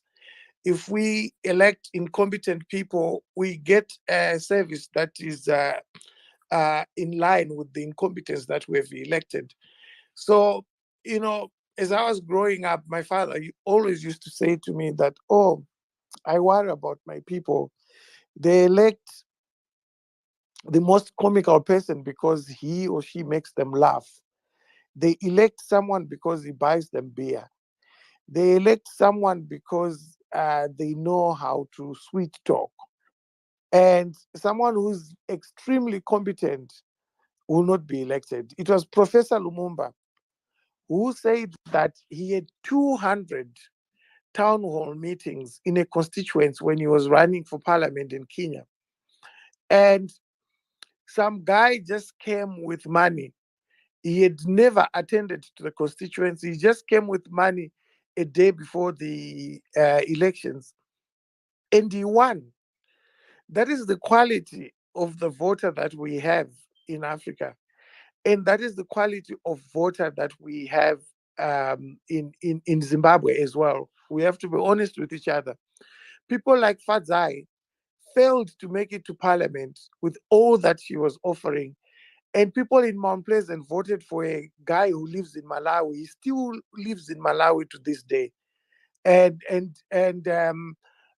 they voted for that guy because we vote for political parties, not the quality of candidates that is before us. So if a businessman like Nigel Shanakira comes and he's got a lot to offer in parliament, if he's not wearing the jacket from our political party, we don't vote for him. We would rather vote for someone else who's coming from the party that we prefer. So we get what we deserve, and we must learn to live with that. If we elect useless people, we are going to get useless things. If we elect incompetent people, we are going to get a service that is in line with that incompetence that we've created. It might not happen in my lifetime that people start voting on the basis of the quality of the person that is before them. If it doesn't happen, well, that's okay still. If it happens, then that will be great. But you must understand that the people that you are going to elect in 2023 are not suddenly uh, going to become brilliant because you've elected them to parliament or you've elected them to council. As again, Professor Lumumba said, there's no magic in the ballot box. If you elect a fool, they become an elected fool. If you elect an idiot, they become an elected idiot. It's as simple as that. And I hope our people understand that. What seat, please go ahead. What seat? Can you hear me? No, hi, Hopewell. Sorry. Can you hear me? Loud and clear. Thank you so much. I just want to just ask a question. I have been checking through different parties' social media handles, and I'm seeing either no comment or dismissive comments. I actually was checking the pages that are very popular with the young people in Zimbabwe, pages like Nash TV and Zim Celebs, and nothing, not even a comment. It just seems like a dismissive atmosphere. I would like to ask you, because this is now it's so in our faces, do we expect a public statement by the government? What should we be expecting? Whether it's bad or good, should we expect anything, or should we expect things to be dismissive because we know right now there are primary elections happening on the weekend and so forth? What should Zimbabweans be expecting to avoid disappointment further? Thank you very much, Hopewell. And thank you very much. Zimbabweans should not expect anything from ZANU PF. ZANU PF is not going to change today because there was a documentary film. ZANU PF will always remain ZANU PF. So don't expect much from ZANU PF. You will see a few letters flying around and say, we are investigating this. Someone might be arrested for a week or two, the catch and release, like what they did with Henrietta Shwaya. But don't expect much from ZANU PF. From the opposition, what do you expect? You should expect a robust response. By now, they should have said something. They haven't yet. So I don't know. We expect Nelson Chamisa to say something. He's running for president in four months' time. We expect him to give a robust response. Is he going to give one? Time will tell. We wait and see whether he's going to give a robust response. I would expect opposition members of parliament, councillors to go into their communities and educate people. They now have an accessory, a tool that they can use to explain people to people. A documentary film is a very good tool to use when you are explaining to people. This is not like a 2-minute thing, it's a proper story, and which was told very well. And it's important for them to use it. Are they going to use it? We wait and see. What should citizens do? Well, as I've always said, the option that is available is the option that the opposition gives you. If the opposition wants to be robust, citizens, they can follow and be robust. If the opposition wants to sit, the citizens can do nothing. They will just sit. As I've said before, citizens require leadership. You can't expect citizens to just act on their own. It has never happened. Even the whole idea that in Tunisia there was a spontaneous thing, it wasn't. People haven't studied these things. Those of us that have studied know that it was not spontaneous. We know that there is no revolution that happens on its own. You have to have leaders who are courageous, who are bold, who are able to lead their people. What should we expect from the police? Nothing at all. The police takes directions from ZANU-PF. When I'm arrested, one time when I was arrested, the police officers actually told me that we know you have not committed a crime, but we've been told to come and arrest you. And it was proven twice by the courts. They threw out the thing after about a year and a half of harassment. Right now, I'm going through a trial. I'm going back to court on the 29th. A trial to do with Henrietta Schweier. I exposed that they had done a corrupt deal to give a bail unopposed. And I was arrested, spent 25 days in prison. And since then, on the 3rd of November up to now, I've been on remand. They are holding title deeds to my house. That's how vicious the mafia is. My arrest and my trial and everything that's going on is because of this mafia. I got in the way of them making money by exposing what was going to happen. And what I said is exactly what happened. And the magistrate even said it himself that this is not proper. How do you catch someone with 6.7 kilograms of gold trying to smuggle it to Dubai, and you say you don't oppose bail? And the magistrate said, you've got to oppose bail, you know. And so I was proven right on all accounts. But because Henrietta Schweier is a runner for very powerful people, I was arrested. I was thrown into prison. I've been on remand for over 2 years, and up to now, the case has not been dealt with decisively. I went to court. I applied for discharge on the basis that the charge does not make sense. You can't say that I interfered by talking about a case that was pending before the courts. I spoke on the 26th. Henrietta went to court on the 27th. So there was no case pending. But because it's the mafia, I am still being persecuted politically. They've got my title deeds. They've got my money, which they took in 2020 as part of bail reconnaissance. So it's a mafia. That's how a mafia operates. This is a mafia state that is running this country. Journalists get us arrested for exposing corruption. That's exactly what happens under a mafia state. It's so ironic that today people stand and correctly say Robert Mugabe was better. He was compared to this mafia that is in charge. Anyway, brother Ivan, go ahead. My brother Hopo, thanks very much. I appreciate the space, the time, and the efforts to put this together. A couple of responses from my perspective, from some of the comments I've heard, and then just a little bit of possibly the way forward. First of all, attempting this whole idea of appealing to ZANU-PF to change from within, I think. Brother Nigel kind of brought that up. You see, this does not work. We know this.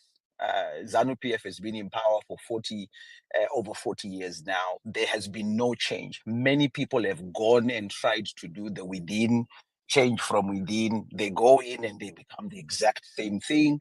And we find ourselves fighting a rejuvenated ZANU-PF with new faces, with new tactics, and they just continue to entrench their brutality. And that's what's happening now, is that you find a lot of people saying, maybe we should go into ZANU-PF and let's try and, change the thing from within. It really is an excuse to find a place where one can sit and also enjoy the looting and the thievery, that is happening. If you follow the trail of runners, I think someone spoke earlier on, if you follow the trail of runners behind some of the individuals that were shown here, in this first part of the documentary, you're going to find hundreds and thousands of young people that are in there that, run around doing these success coaching talks and, these things about how to make money. And they run these sham businesses, which are nothing but just, fronts for this gold smuggling mafia. So that's what ZANU-PF is. I think we have to understand and accept that ZANU-PF is a criminal enterprise from start to finish. That's what it is at the core. In fact, that is the ideology of ZANU-PF. That's why it will never change. Their ideology is that they are in it to enrich themselves and each other. And then they swap leadership when the time comes, when others want more, or when others feel threatened by others. They pretend as if they want to change the country, but really they're just changing the faces that are at the feeding trough. So I think let's put that one to rest. There is no change that is going to come initiated by ZANU-PF for Zimbabwe, not in this lifetime, in our generation, or in the next generation of young people, our children and their children, because you can already see ZANU-PF training up their children and putting their children in positions and teaching them how to maintain the status quo. So in terms of ZANU, expecting ZANU to change or to respond with something sensible, I don't understand why we would even wait.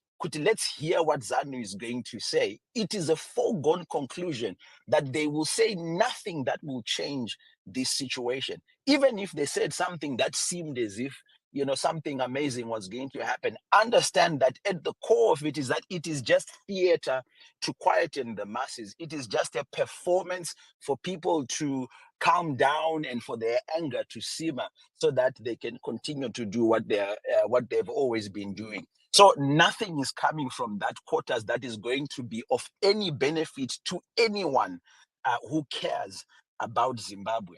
So that's one end of it. Now the other end of it, we've only just seen part one of this documentary. There's 3 other parts. But of course, the main documentary that you and I know is the lives that we have lived in Zimbabwe, depending on how old you are. I just turned 46. So for the last 46 years, I've been part of a live documentary that I know has happened in Zimbabwe. I know the times my parents have been sick and they have not gotten medication. I know the times that we have not been able to put food on the table. I know the times that we lost everything that was in our bank accounts in 2008 when we ended up with a $100 trillion note, the largest banknote ever issued in the history of money in terms of the human race. Okay, so we know all of these things that are happening. Now, with this moment where we are in, where they are faces and they are in action and they are doing it and they are blatant as they loot the system, I want to bring us back to the fact that the power is within the people. And what ZANU-PF and any other political entity respects is power, not just noise or anger or memes on social media. Thank God for social media that has given us the place and space, but it's not enough for us just to be angry here. This documentary must translate to some action on the ground if we really are serious about seeing change in Zimbabwe. So what part of the project at hand now requires us to figure out, how do we take this anger, how do we take these revelations that we have and disseminate them into people with a call to action. with a call to action. Otherwise, we're going to come to the end of part 4 of this documentary, and it will just dissipate. It will just be business as usual. We will laugh about it and joke about it as well, which is okay. I guess it's our way of dealing with things. But unless we find a way to coalesce, to bring people together, and to establish what the call of action is going to be, the call to action is going to be, unless we do that, then we are just part of the circus. We are just being entertained, and ZANU-PF will find a way to make sure that the circus, the circus carries on. So how do we do this? And I want to speak to, as I close, because I know there's not enough time left, but how do we, yes, we have an opposition that is doing what they can. They are building, they are running with different campaigns and preparing. But what other cogs of this wheel need to be in play as well? How do citizens come together and say, right, this is what we have found out, this is what we now know. Let's get this message to everyone. Things are being stolen, and these are the people involved, and this is how much it is being taken and what it is costing us. Therefore, this is going to be our call to action. Let's move in this direction, and everyone gets onto that. Otherwise, see, without that display of people power, ZANU-PF is unmoved. Ndakazviona inini. For 4 years, like you, Hopewell, and other people that may be listening, I was brutalized because we were able to galvanize the ordinary person to look at the powerful and say, I have had enough of you. Ndaneta newe inini. So this is the time, this is the chance again that has now come again. And we are literally months away from an election, like you said. How do we keep this energy and how do we translate it into a resolve? Kuti zvezano andichadi, even if it costs my life. Pakuniwa courage. We now need courage because Zimbabweans have been held in a clasp of fear for many years. And so how do we break that fear? Over 4 years, we were able to break quite a bit of fear, and people came out, people stood, people participated, people spoke out. We need to be able to disciple more people to have the courage to stand up, to speak truth to power. But they do it under leadership, like Hopewell said, and they do it where there is a clear call to action that people can follow and people can respond to. Thanks very much. I want to appreciate the work that you're all doing, and I know that it takes a group effort for us to come up with some of these solutions. Thanks again for the opportunity. Thank you so much, Pastor Ivan. Really appreciated. Zimbabwe Freedom Expression, please go ahead.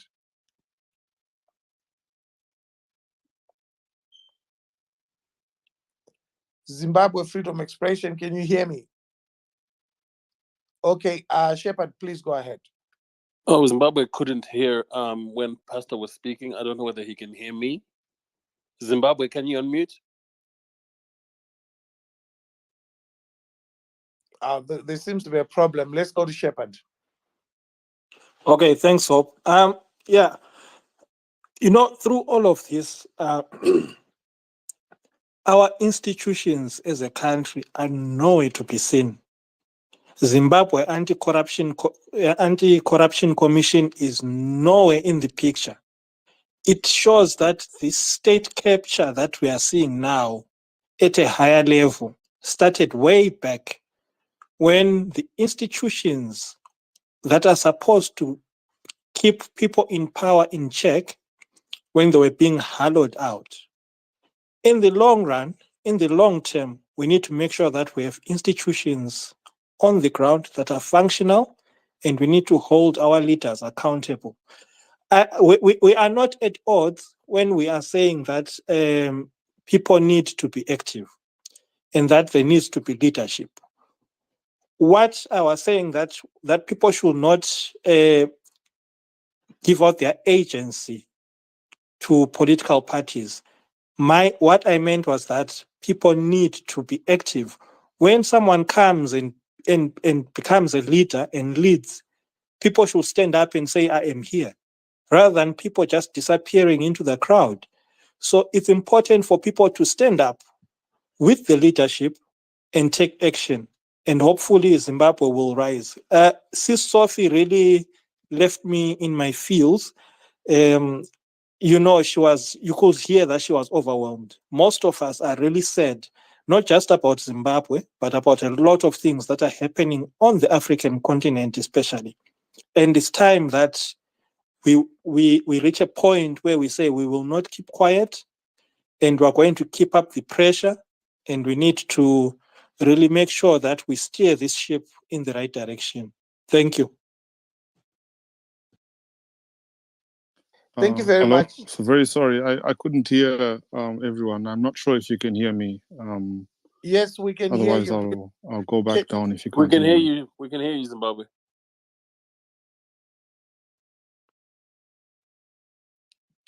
Can you hear us, Zimbabwe? Expression. Freedom of expression. Sorry, if you can hear me, can I please get 100? I genuinely can't hear anything that Ziso or Hopewell is saying. I'm trying to speak, but for some reason, I'm not sure if you can hear me. Can you hear me? Yes, we can hear you. Go 100. Can you hear me? Oh dear. We have given you the 100 you've requested, sir. Anyway, it seems there's a technical problem. So we go to... All right, great. You can hear me. Thank you very much. Okay. You know, this documentary, one of the saddest things that it has brought to light for me, it is the fact that there are so many Zimbabweans that have left Zimbabwe and have gone to work outside of Zimbabwe, and they keep on sending money to Zimbabwe, as in diaspora remittances that I've talked about. And I was just saying to somebody over the phone, because we were talking about it, I was saying, so all the money that that person works for whilst they're in diaspora, and then they're sending foreign currency to Zimbabwe, that foreign currency is going to Dubai through the back door to help somebody. They'll be going to pay school fees for someone. A school got swallowed the other day through Makorokoza. Mining used to be a very highly regulated industry within Zimbabwe, and you hardly ever heard about sinkholes through Makorokoza causing such destruction in areas where people are. And you're hearing about it now. It's happening all the time. This is not the first time people have been affected by sinkholes or the earth falling beneath them. Miners now are being buried alive.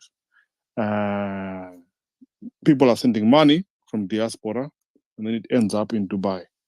Again, the likes of Zorora Makamba, who were ZANU-PF supporters, and they were working for the Presidium. Sadly, whilst he was there, did they look after him? No, they did not. I mean, it was written all about him, that he died all on his own.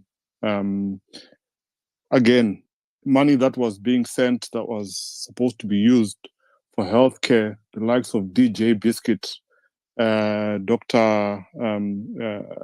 People call him Mr. Obadiah Moyo. He wanted to call himself doctor or something like that. He was involved in the drug scandal. He looted money that was supposed to be used for healthcare. Then you're going to hear people that support him, that want him to be free, go about saying, I mean, people like me, we end up laughing sometimes at people that go against the things that we say. The UK government, in 2012, it was advertised that it invested $38 million in Zimbabwe's education sector through DFID in 2012. 38 million. This is well publicized. You can go and Google it. And then you're going to hear people saying, that Zimbabwe is supposed to be a sovereign country, that other countries should stay out of Zimbabwe's business. And yet money which is coming from those same organizations it goes into Zimbabwe, then it leaves through the back door. And then you have the EU.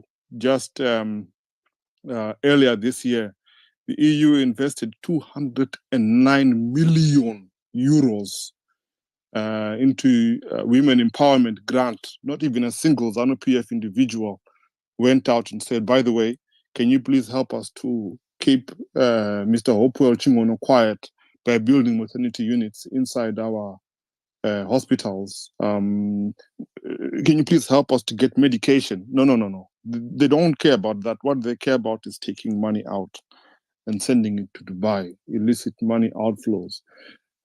You see, if you are somebody who is in ZANU-PF or who supports ZANU-PF and you are working and you've got your business in the diaspora, the place that your money is going to end up in Dubai, in somebody else's bank account. And the thing that hurt me is that an accountant who is not Zimbabwean, I could tell by his accent, he said 1.2 million was taken out in one run. Just one run. And then less than 99,000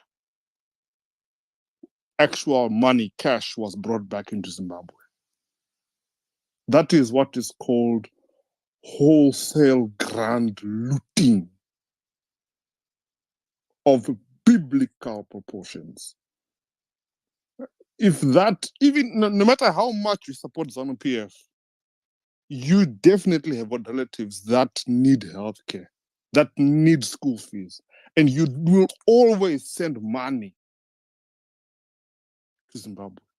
But that foreign currency which you have earned in your job, in your business, or maybe you work for somebody who is ZANU-PF affiliated, and your earnings, which you are working for them and they are supporting ZANU-PF whilst they're in diaspora, your earnings, where are they going? They're going to end up in Dubai. Let me land there for now. I don't want to say too much, but thank you very much for the space, Nkoma Hopewell. Thank you very much for hosting, and thank you very much to Ziso. I'll go back to listeners. Hopefully I'll be able to hear. I couldn't hear the last couple of speakers. Thank you very much. Bye. Thank you very much. Muchavaira, please go ahead. Yeah, thank you very much, Hopewell, for having me on the platform. And I would love to say, to thank everyone who is on the platform for listening and for actually taking time to sit here and listen to this documentary that we have been watching, or we have been, waiting for a very long time. We managed to see how grand looting has been going on in our country. My question is, guys, after watching all this first documentary, this first part of it, what are we gonna do, guys? We are so gullible and we can't do anything.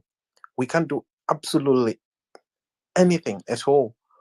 And my other question is, we have got Soko Murambwi owe us an explanation why he removed Mugabe. We want to know why he removed Robert Mugabe and replaced him with this guy who is this mafia boss that we have. And we want that explanation given to us, because we actually helped and we celebrated when Mugabe was removed.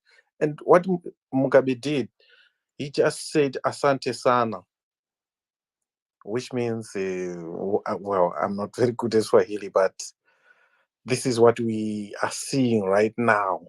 We have got the main man at the helm of it, directing operations, and he's picking all these people. It's not just this Hubert Angel. We have got Twabam as well. We have got, all the Pokelos. We have got all these little runners. They're running up and down, trading gold everywhere. So what are we going to do as Zimbabweans? What options have we got for us, besides just sitting here and talking, and saying our opinions? we need to come up with a solution. What we need to do as of now to show the government that we are not happy, because this is so disheartening. And some of us, we ran from Zimbabwe, coming to the diaspora, trying to make ends meet. And all we could take was probably a packet of Madora, Macimbi, and Maputi, and come here to the diaspora. But these guys are just like shipping, gold just like that. Bags and bags of them. Like going back and forth the same day, going through the same airport with with all the checks being done, but they just go through just like that. It's so disheartening. I don't know how to explain this, but we are in trouble, guys. We are in deep trouble. And after all, you look at the state of the country. We haven't got no functioning health system, and we have got the VP, the vice president, who is the minister of health at the same time, and he's allowing this to be happening on his watch while he's busy fighting with his baby mothers, and he's just sleeping on duty. Ah, I can't explain this, guys. It's just so disheartening. I can't wait to see the second part, and then we see um, where it takes us. But we have just started seeing Marakahashi coming with all these, narratives that are just unfounded. The audacity of them trying to explain, how they see it. But we all have watched it. We have seen how these people are doing it. We have seen Hubert Angel explaining himself. We have seen him making calls to Henrietta Rushwire in front of, all these people, but they still come up just saying, oh yeah, the CIA and all this blah blah blah blah nonsense. I don't know why people are entertaining such nonsense, but I'm so angry with them. But anyway, I'll hand over the mic to someone else. But guys, let's stay strong, and I don't know, we have to actually influence other people to register to vote. We vote in huge numbers. We have to overwhelm the system to win this, to take our country back. I thank you very much. No, thank you very much for that intervention. I hope that, I just want to say, when we engage on these issues, let's leave their personal lives out. Let's not go lower. Let's go higher. Let's say things that are related to the issues that are affecting us, and leave their personal lives out of the discussions, because we don't want to be seen as if we are attacking people personally. Ziso, please go ahead. Mgoma Hopewell, thank you very much, for many reasons. First of all, for continuing to facilitate opportunity to discuss and debate issues pertinent to us all as Zimbabweans in the capacity that you have, and making use of the tools available to you. You're not the only one, but you've certainly flown a flag that we've all seen. We've all heard you lament many times, putting words to what we're all feeling and what we're all thinking. So we appreciate the efforts you have put behind making sure that this flame didn't die, that eventually, when more light is shed on this issue, we know where we first got an indication that there's a darkness. So I just wanted to put that out there. For every Zimbabwean who's on this space, there is someone who you might consider a leader, or you yourself are known in and amongst your people as a person who is of good standing, or of a position of leadership, or of a position of relevance and significance within some manner of community, business community, educational community, whatever it may be. Society functions in little clusters. Please, from today onwards, don't just think it in your head, communicate it up towards your leadership, your leaders, so that they have the sense that they are empowered by the people around them to say the difficult things, and where necessary, make the difficult decisions. Because this situation that Zimbabwe finds itself in will not be extinguished by micro droplets, tiny little spats here and there, a little drop of water here, a little drop of water there.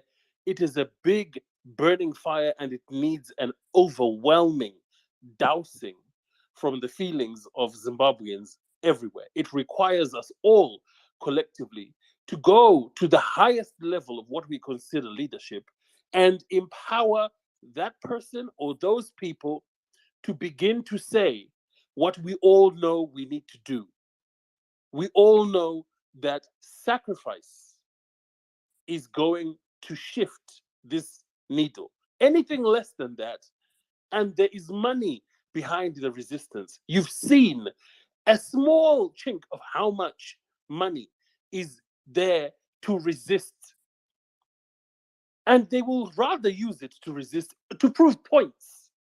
As Hopewell has said, they're holding on to title deeds for a person who is actually supposed to be doing what is constitutionally right. And they're investing real hard United States dollars in cash to show resistance to what is right. So the level of pushback that they must feel from all of us, go to whoever you consider your leader, empower them. If you feel that there are words that they have been afraid to say, hesitant to say, tentative about breaching, this is the time when you say, go there. Say that thing, do that thing, because if we leave this consumptive fire will consume everything that is there, and Zimbabwe will be a scorched earth at the end.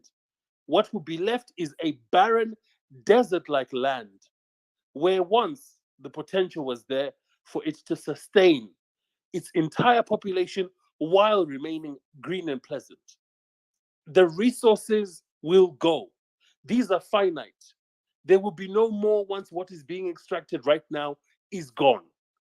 If there is to be a leadership that can structure the beneficiation of every Zimbabwean, they need to know that they have people behind them. They have an empowerment behind them. Institutions are only as strong as the people who stand there and defend them. The institution of good leadership in Zimbabwe needs your energy now. All 5,000 people who are on this space. If you don't send a message to your leadership tonight before you go to bed, it's a dereliction of duty after what you've seen, because you're leaving it for who? Maybe that person needs that 5,000 push to say, you know what, 5,000 people, 10,000 people, 15, 20,000 people, whatever it represents. But they need to hear it. They can't guess. They can only go so far while they have so much support, so much motivation, so much momentum. If they need whatever we are going to tell them today to change gear, to take this to the next level, let it be done tonight. You have access to their communication channels. Empower your leaders to act in your best interests, because the people who currently have the positions of power in governance do not act in your interests. If they did, this would be something we are clapping and not something we're up at 23:45 UK time, 01:45 Zimbabwe time complaining about. They do not stand in our interests, the ones who are there. Let us ensure we overwhelm the people who we need to stand in our interests with the necessary power to do so. Thank you. Thank you very much, Ziso, for that. Ray, please go ahead. Ray, can you hear?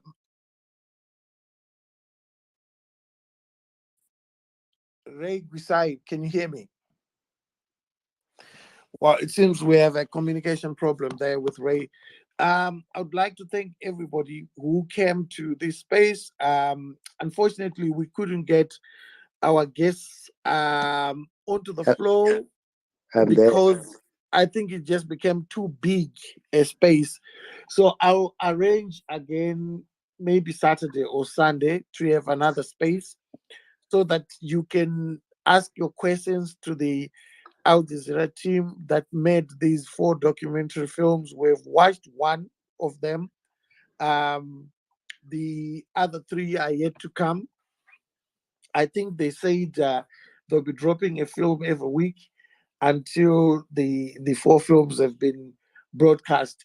So I would like to thank everybody who came on board. Ray, can you hear me? Right, I can hear you. Good afternoon, everyone. I hope you can hear me very well.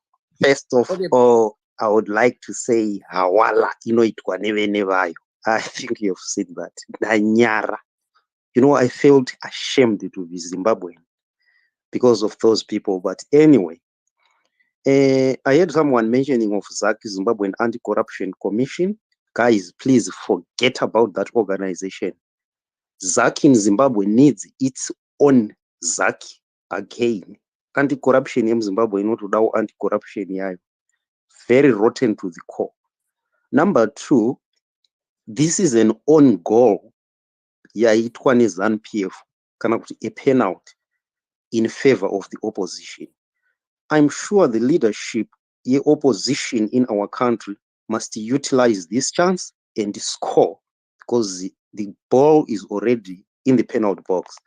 That's another thing. I'll just go. Lastly, I would like to say, Hopewell, would you please be safe? We don't want that Khashoggi style that happening to you. Another thing, finally, and lastly, I was kindly appealing for Al Jazeera to translate this documentary, or if it is not translation, maybe by voice or maybe in captions. We need this documentary to be put in the vernacular languages of Zimbabwe, at least Isindebele, Shona, or if there is Tonga or some other languages. We want this documentary to reach every corner of Zimbabwe, to reach every Zimbabwean who doesn't understand English, who doesn't hear kana kuti. I want this thing to reach every corner, whether it's in Binga, it's in Dao. If they do not know how to translate those things in caption, we are here to help them. So say, Hopewell, would you please pass that message? We need translation in all the languages. I think with that, I'd like to say thank you, Zimbabwe. Thank you, everyone. Register to vote. Yeah, bye. I think I'll rest my case for now. Thank you, guys. No, thank you very much for that. I think Al Jazeera have done their job. If anybody wants to put it in other languages, Al Jazeera won't stop them. But it's the responsibility of Zimbabweans now to do that work. But thank you so much, Ray. And I'd like to thank everybody who came to this space. And as I promised, I will host another space, maybe Saturday, maybe Sunday, and make sure that we bring the Al Jazeera team and they can answer your questions and so on and so forth. Thank you so much for coming.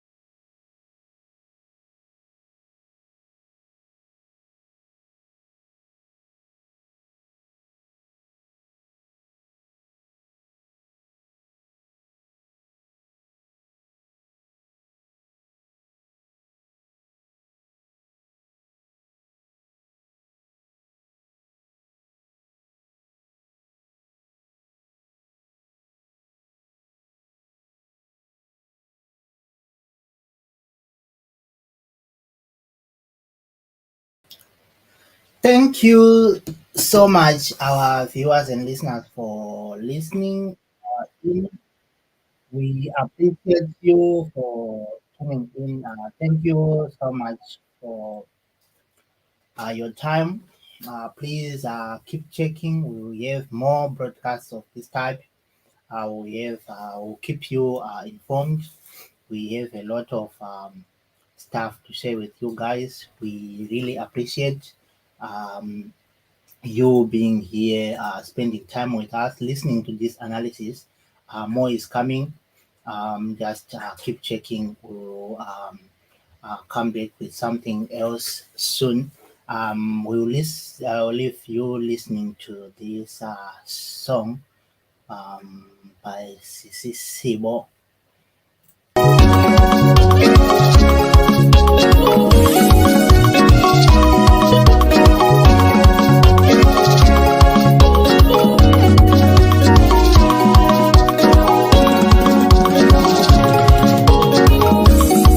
Ulilima wapuma, lekupinga wapuma, ukwekwe wapuma, ukokwe wapuma, zegeza wapuma, mukoba wapuma, kutitamisa imari, achatotungamira Zimbabwe, umbizo wapuma, kwa mutoko wapuma, kariba wapuma, umula wapuma, uzaka wapuma, ikita wapuma, kutitamisa imari, achatotungamira Zimbabwe.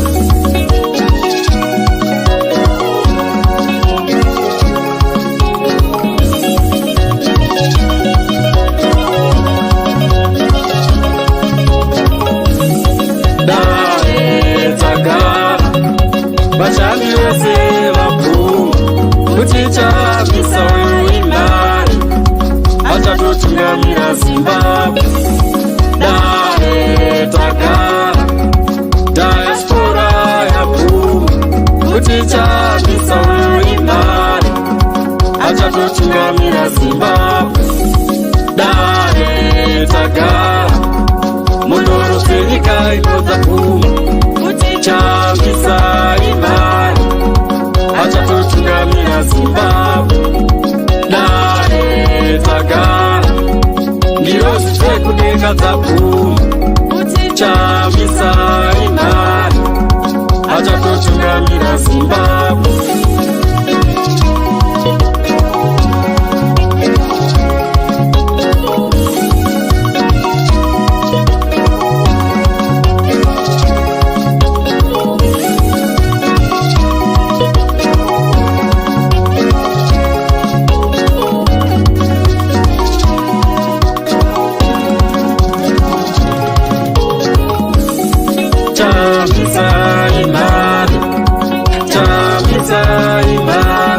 I know their leaders. We can't dictate. We don't want to Hararize, to centralize the definition and choice of leaders. Let the leaders come from local communities. And to be able to do that, we want people who are wanted. We want people whom the citizens are going to say, these are our leaders. How are we going to arrive at that four-pronged approach? Number one, we need to make sure that we have a nomination. So we'll come to Lawai, the various constituencies, 12 of them, the various wards. Nominate those whom you feel are good leaders, as citizen champions, as people of integrity, as people of honor, as people who are accessible, who are available, who are credible, people who have an integrity of serving, having served the community, but also having made an impact in people's lives. That is what we are looking at. Let us have those. If we are going to have that nomination, perhaps in a constituency you have two